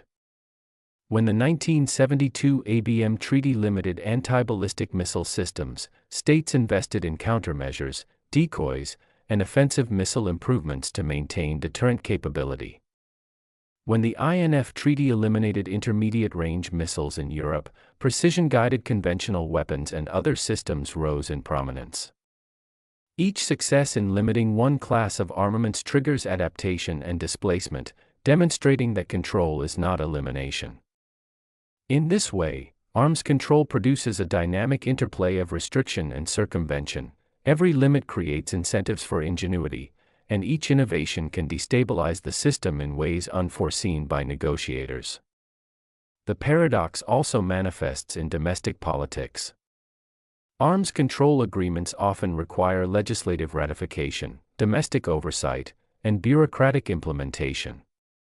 This can politicize national security and encourage hawkish factions to exaggerate threats or question compliance. In some historical cases, negotiators seeking to secure agreements faced pressure to maintain or even expand other aspects of the military to satisfy constituencies or hedge against possible treaty violations. Thus, an agreement intended to reduce armaments abroad may provoke greater military expenditures at home, highlighting the counterintuitive consequences of formal arms control. Ultimately, the arms control paradox illustrates the limits of human intention in managing complex international systems. It exposes the tension between declarative goals, reducing risk, fostering trust, preserving peace, and the structural realities of power, perception, and technology. Treaties can stabilize, but they can also provoke adaptation, innovation, resentment, and miscalculation. They can reduce the quantity of weapons yet amplify qualitative competition. They can signal cooperation while generating fear. They can foster transparency while producing paranoia.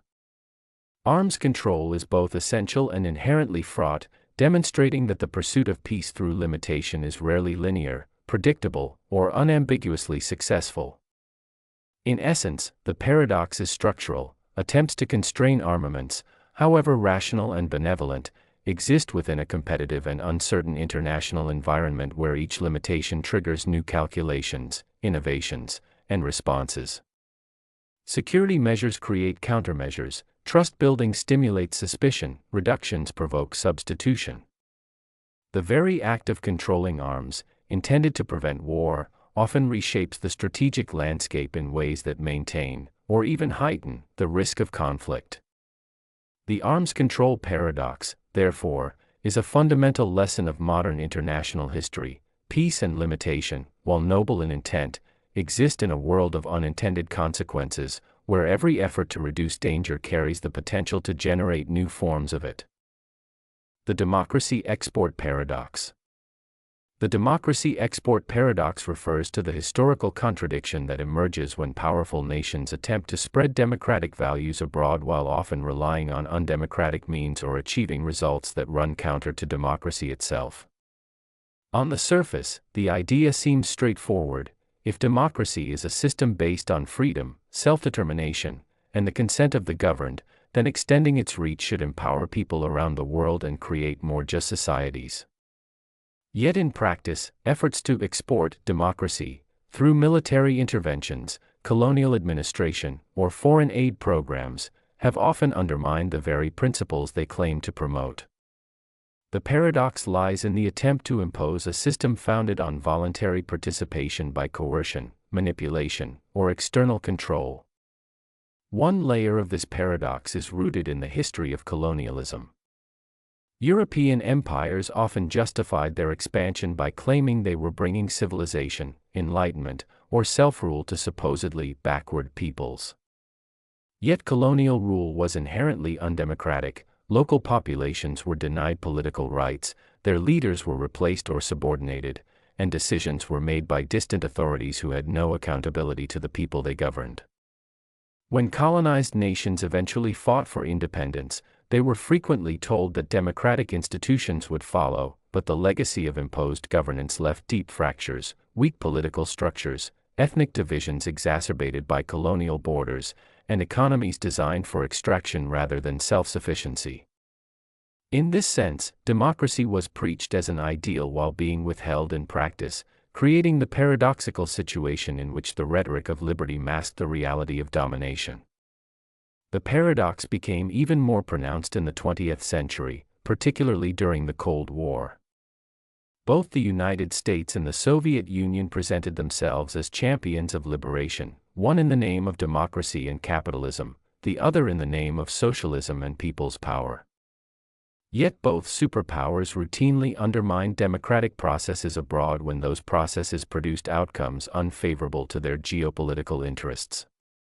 For example, when democratically elected leaders in countries like Iran, 1953, or Chile, 1973, pursued policies that threatened U.S. economic or strategic goals, the American government supported coups that installed authoritarian regimes, often brutal dictatorships.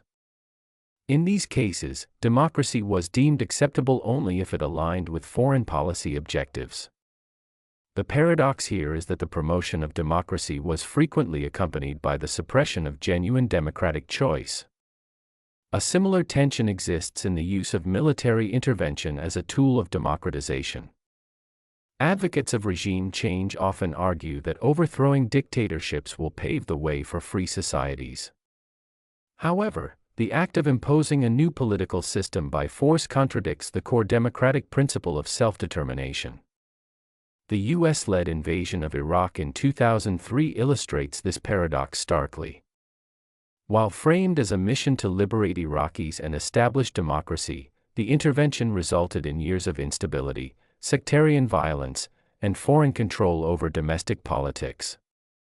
The attempt to impose democracy from above, rather than allowing it to grow from within, produced outcomes that were less democratic than the system it sought to replace. Here, the paradox lies in the belief that democracy can be delivered like a product, disregarding the fact that it requires organic development, cultural adaptation, and broad societal legitimacy. The paradox is not limited to military force. Even softer forms of democracy promotion, such as foreign aid, election monitoring, or institution building, can create dependency rather than empowerment. When outside powers fund civil society groups or political parties, local actors may come to be seen as agents of foreign influence rather than genuine representatives of their people. This perception can delegitimize democratic movements and fuel nationalist or authoritarian backlashes. Thus, the more external actors attempt to shape democratic development, the less authentic and sustainable that democracy may appear to the very people it is meant to serve. At its core, the democracy export paradox highlights a fundamental tension between universal ideals and local realities. Democracy is often championed as a universal model, yet its legitimacy depends on local ownership, cultural resonance, and the slow building of trust within societies.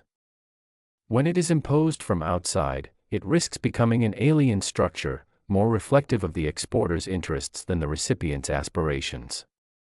This paradox reveals that the spread of democracy cannot be achieved simply through power, pressure, or persuasion from abroad. It must emerge from the ground up, through the struggles, negotiations, and agency of the people themselves.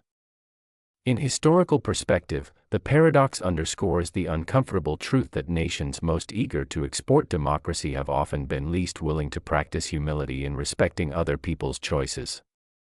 By seeking to dictate the terms of freedom, they undermine freedom itself. The paradox is therefore not just a matter of failed policies, but a deep contradiction between democratic ideals and imperial habits, a reminder that democracy cannot truly be exported like a commodity but must be cultivated as a lived experience within each society. The feminist paradox in history.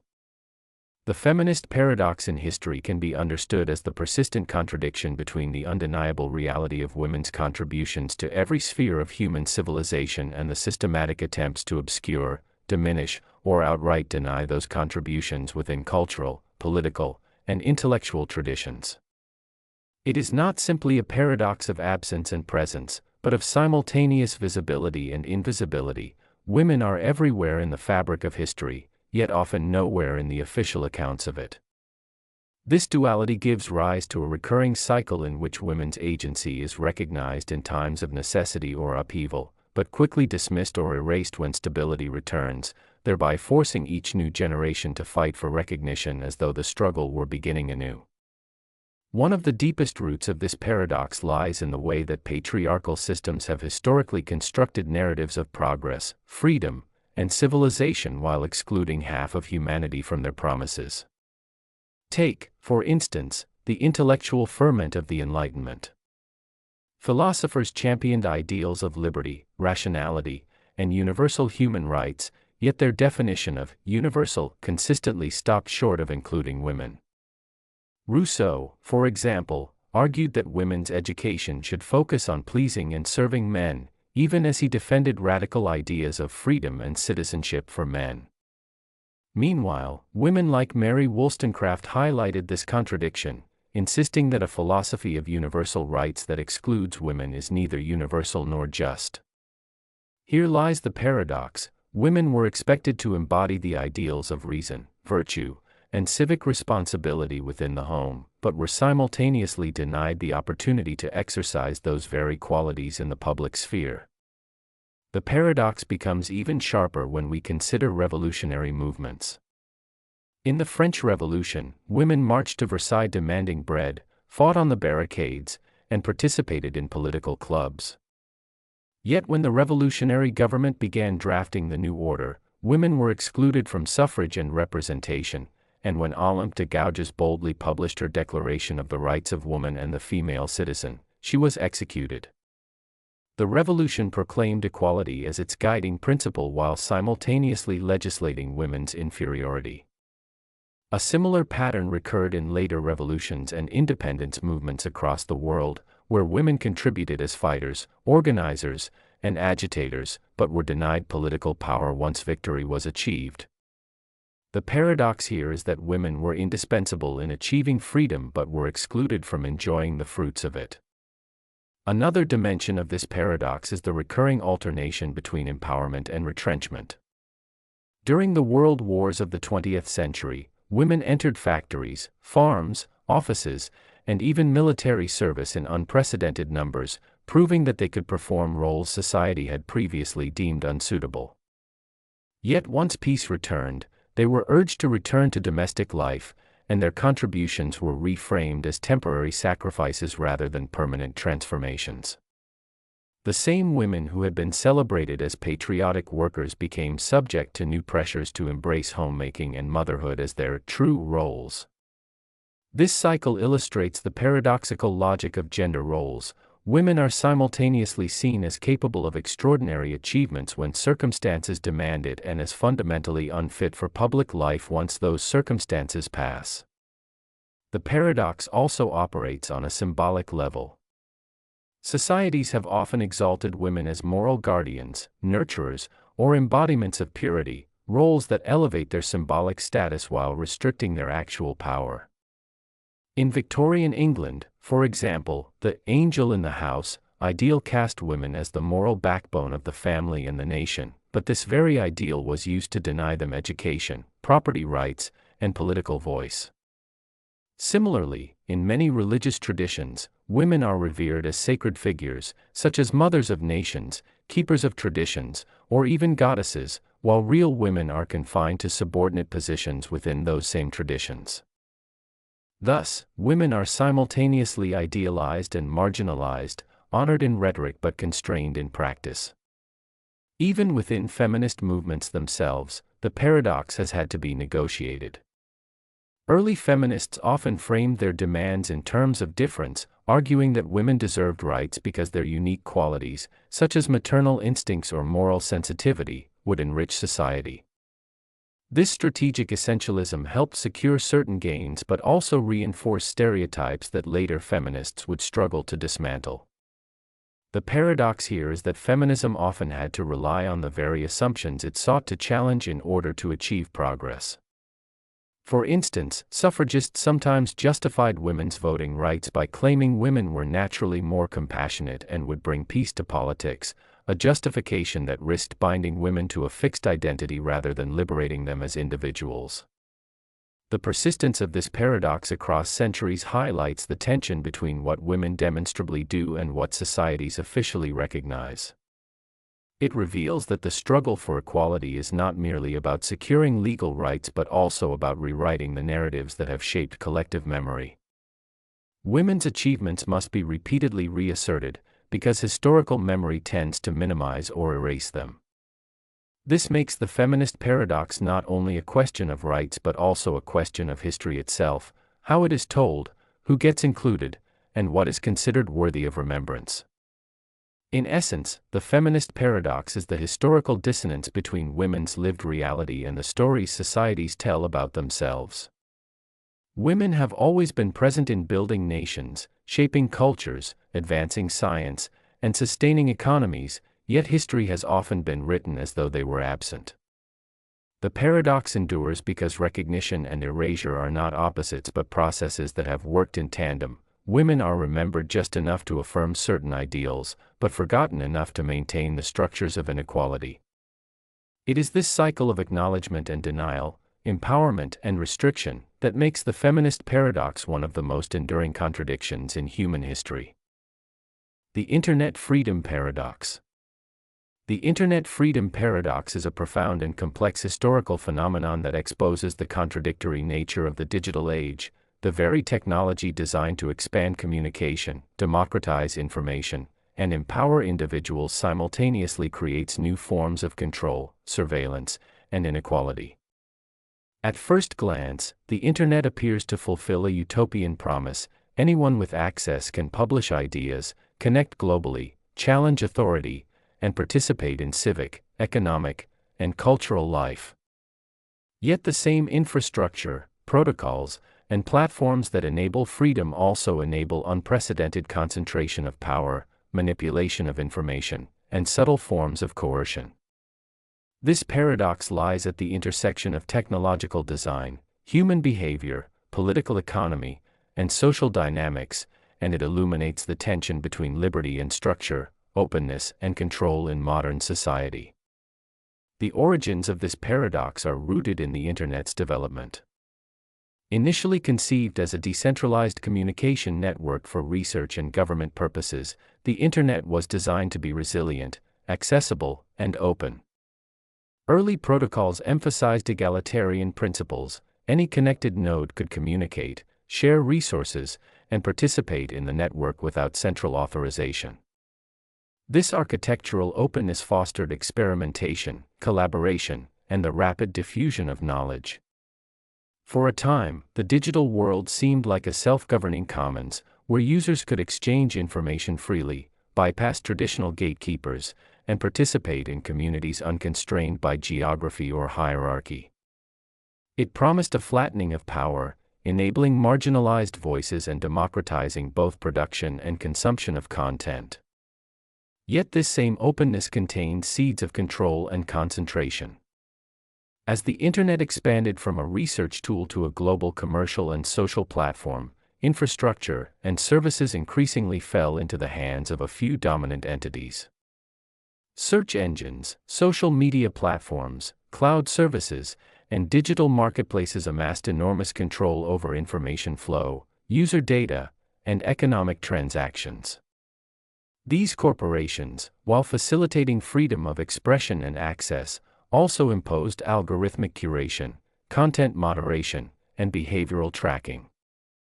What users experienced as freedom, the ability to post, communicate, and explore, was simultaneously conditioned by corporate policies, recommendation algorithms, and monetization strategies. The paradox is structural. The mechanisms enabling broad access to information also create invisible constraints that shape behavior, influence perception, and concentrate authority in private hands. The political dimension amplifies the paradox. Governments, too, exploit the same infrastructure that enables democratic participation to monitor, regulate, and control citizens. The Internet provides tools for political mobilization, whistleblowing, and transparency, yet it also enables pervasive surveillance, censorship, and manipulation. Authoritarian states employ sophisticated firewalls, content filtering, and social media monitoring to suppress dissent and shape public opinion, while democratic states sometimes engage in mass data collection under the guise of security.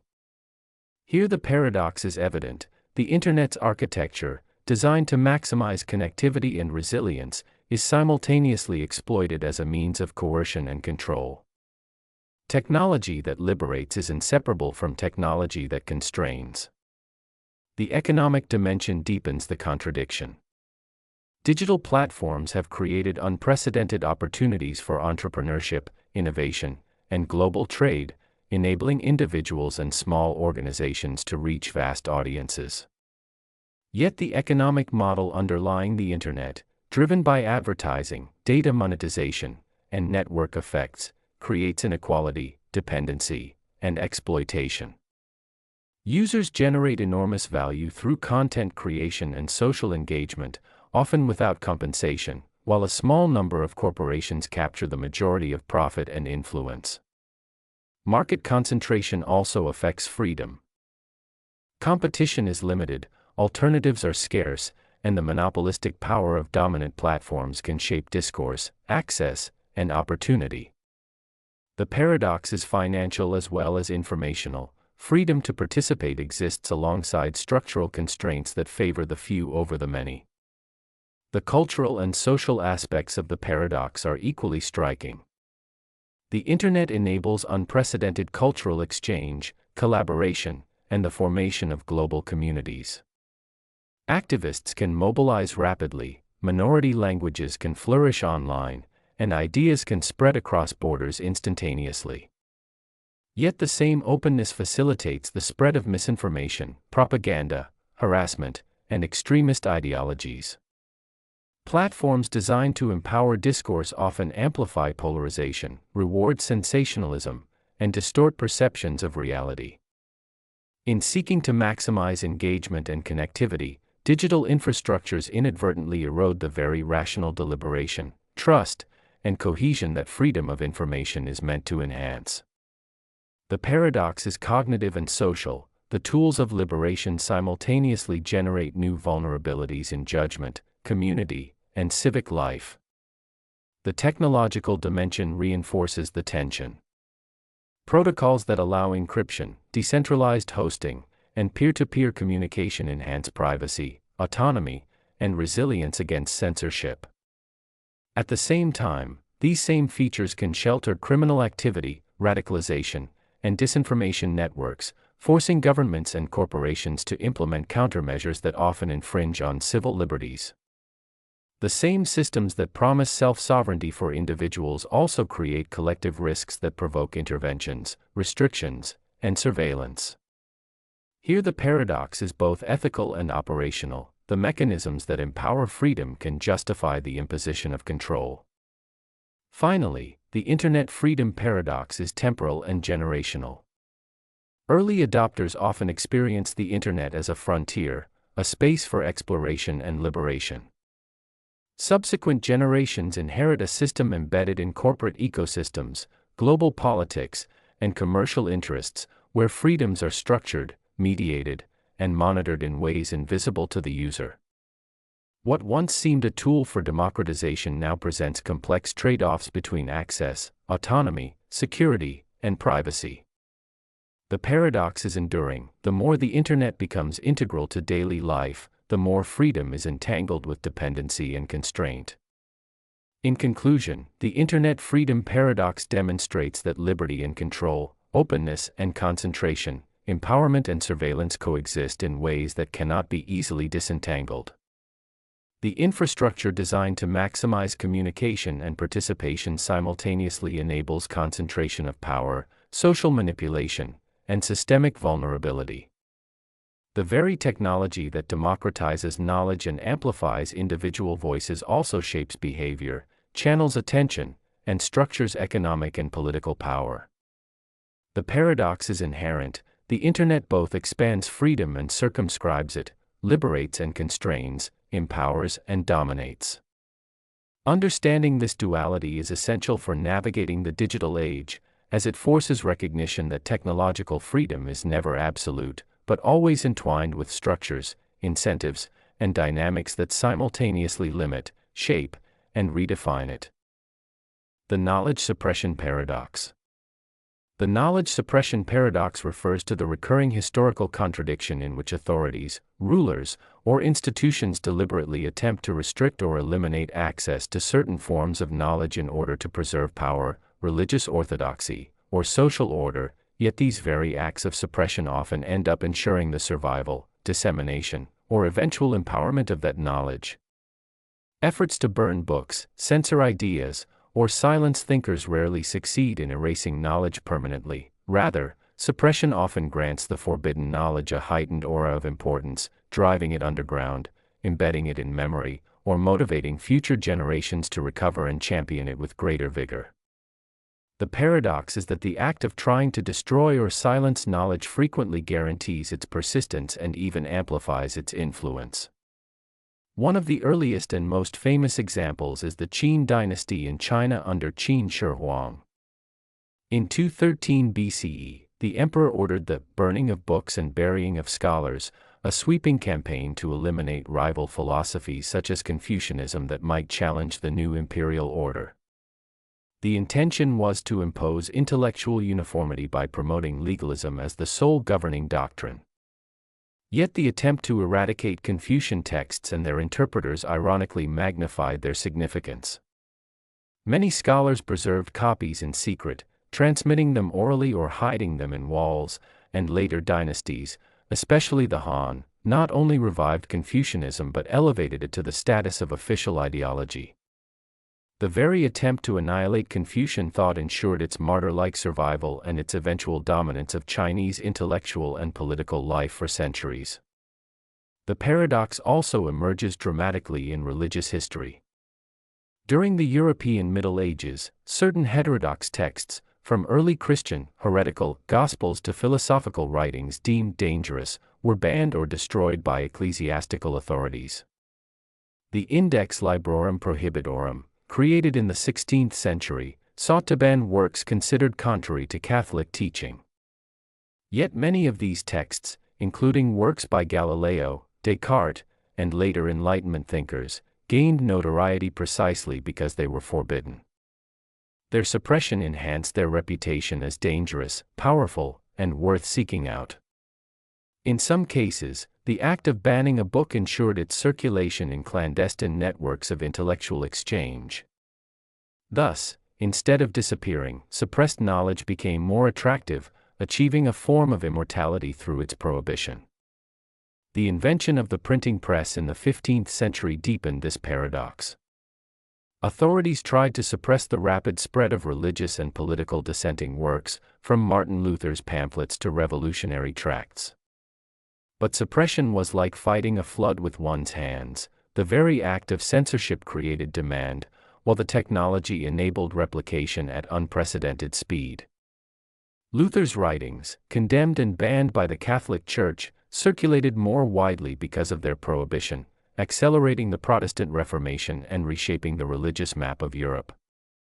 In this way, suppression attempts transformed into accelerants for the very movements they sought to extinguish. The paradox is also evident in the history of science. Galileo Galilei was famously tried and silenced by the Inquisition for advocating heliocentrism. His books were censored, and he lived under house arrest until his death. Yet Galileo's persecution ensured that his ideas became symbols of the conflict between dogma and truth. His work spread beyond Italy, inspiring generations of scientists and thinkers across Europe. Similarly, Charles Darwin's On the Origin of Species faced bans and denunciations in many parts of the world, but the controversy it stirred drew unprecedented attention, ensuring its ideas were debated in public forums rather than confined to academic circles. Suppression heightened the visibility and perceived importance of knowledge that otherwise might have circulated more quietly. Political history abounds with similar ironies. Revolutionary literature, such as the writings of Thomas Paine or Karl Marx, often faced suppression by ruling regimes. Yet these efforts at censorship only increased their appeal among the disaffected. When Marx's works were banned in parts of Europe, they spread clandestinely among workers' groups, feeding the very revolutionary energies governments feared.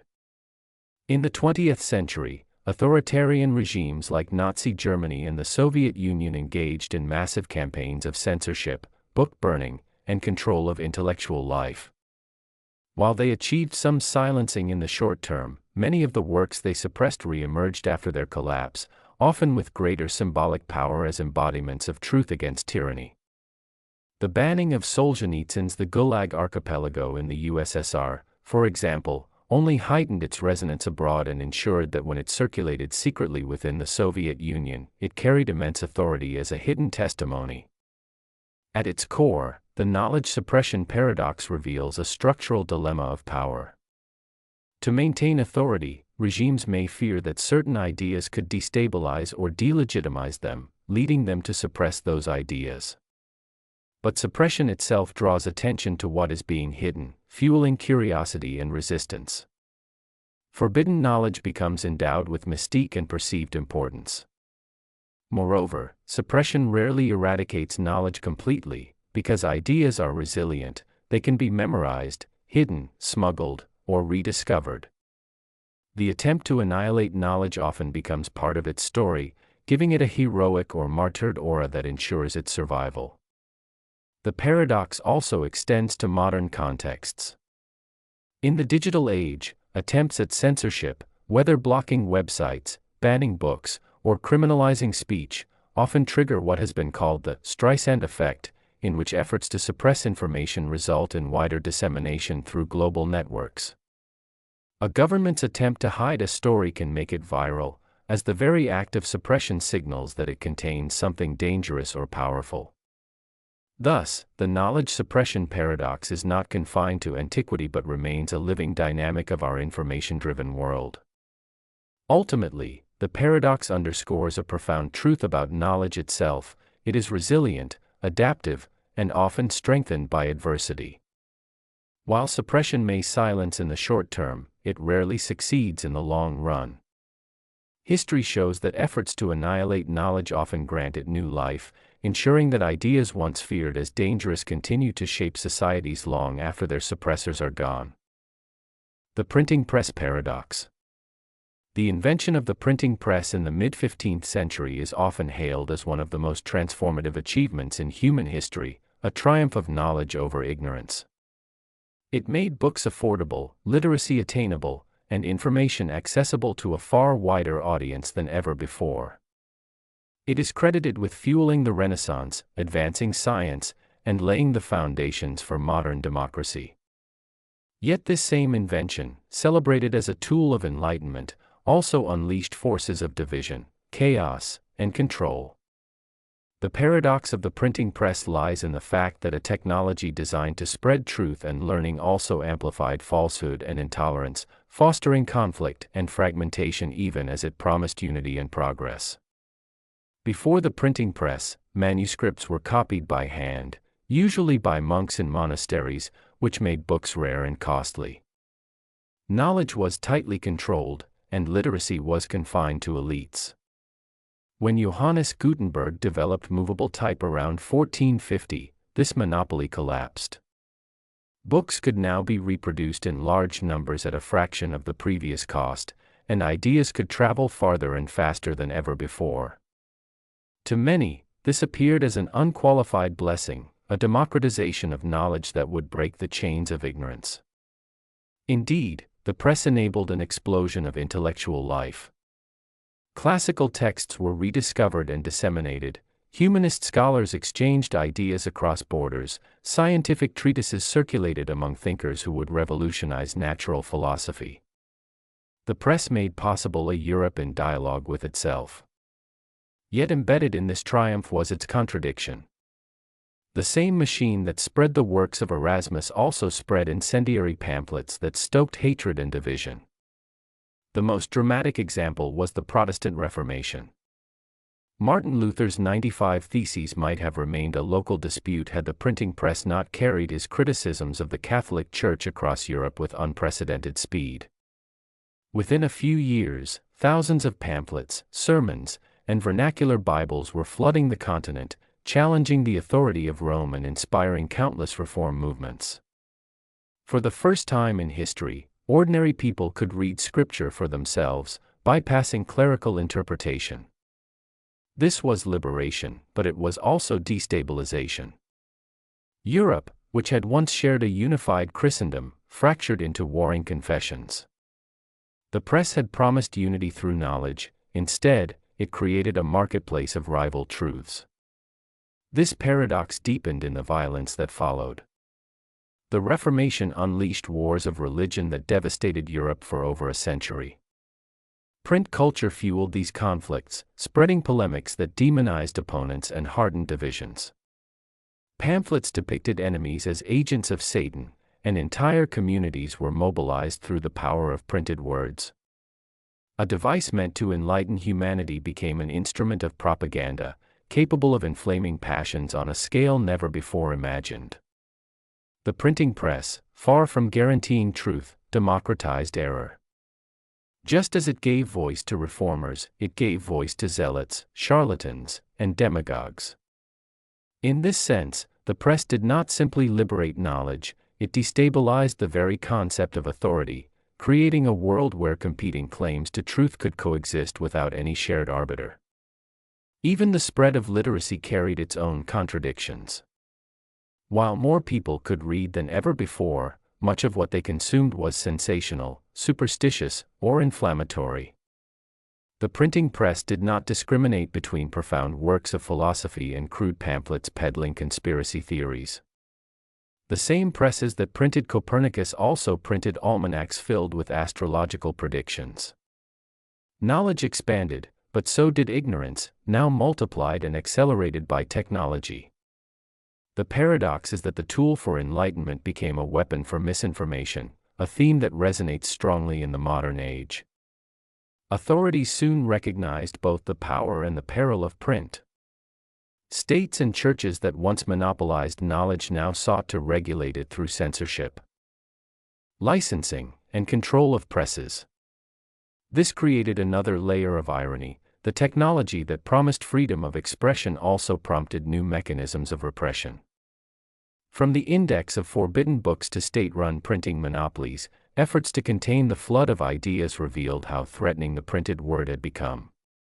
The more print promised liberation, the more it invited attempts at control. The legacy of the printing press, then, is one of duality. It birthed the modern world, but not without upheaval. It brought literacy, education, and scientific progress, yet it also shattered religious unity, provoked wars, and spread falsehoods with unprecedented efficiency. It made individuals freer to think for themselves, but in doing so, it undermined old certainties and unleashed conflicts that would shape centuries of history. The paradox lies in its very success. By making knowledge accessible, it made truth contested; by liberating thought, it made division inevitable. What began as a promise of unity through shared learning became a prelude to pluralism, conflict, and the permanent fragmentation of authority.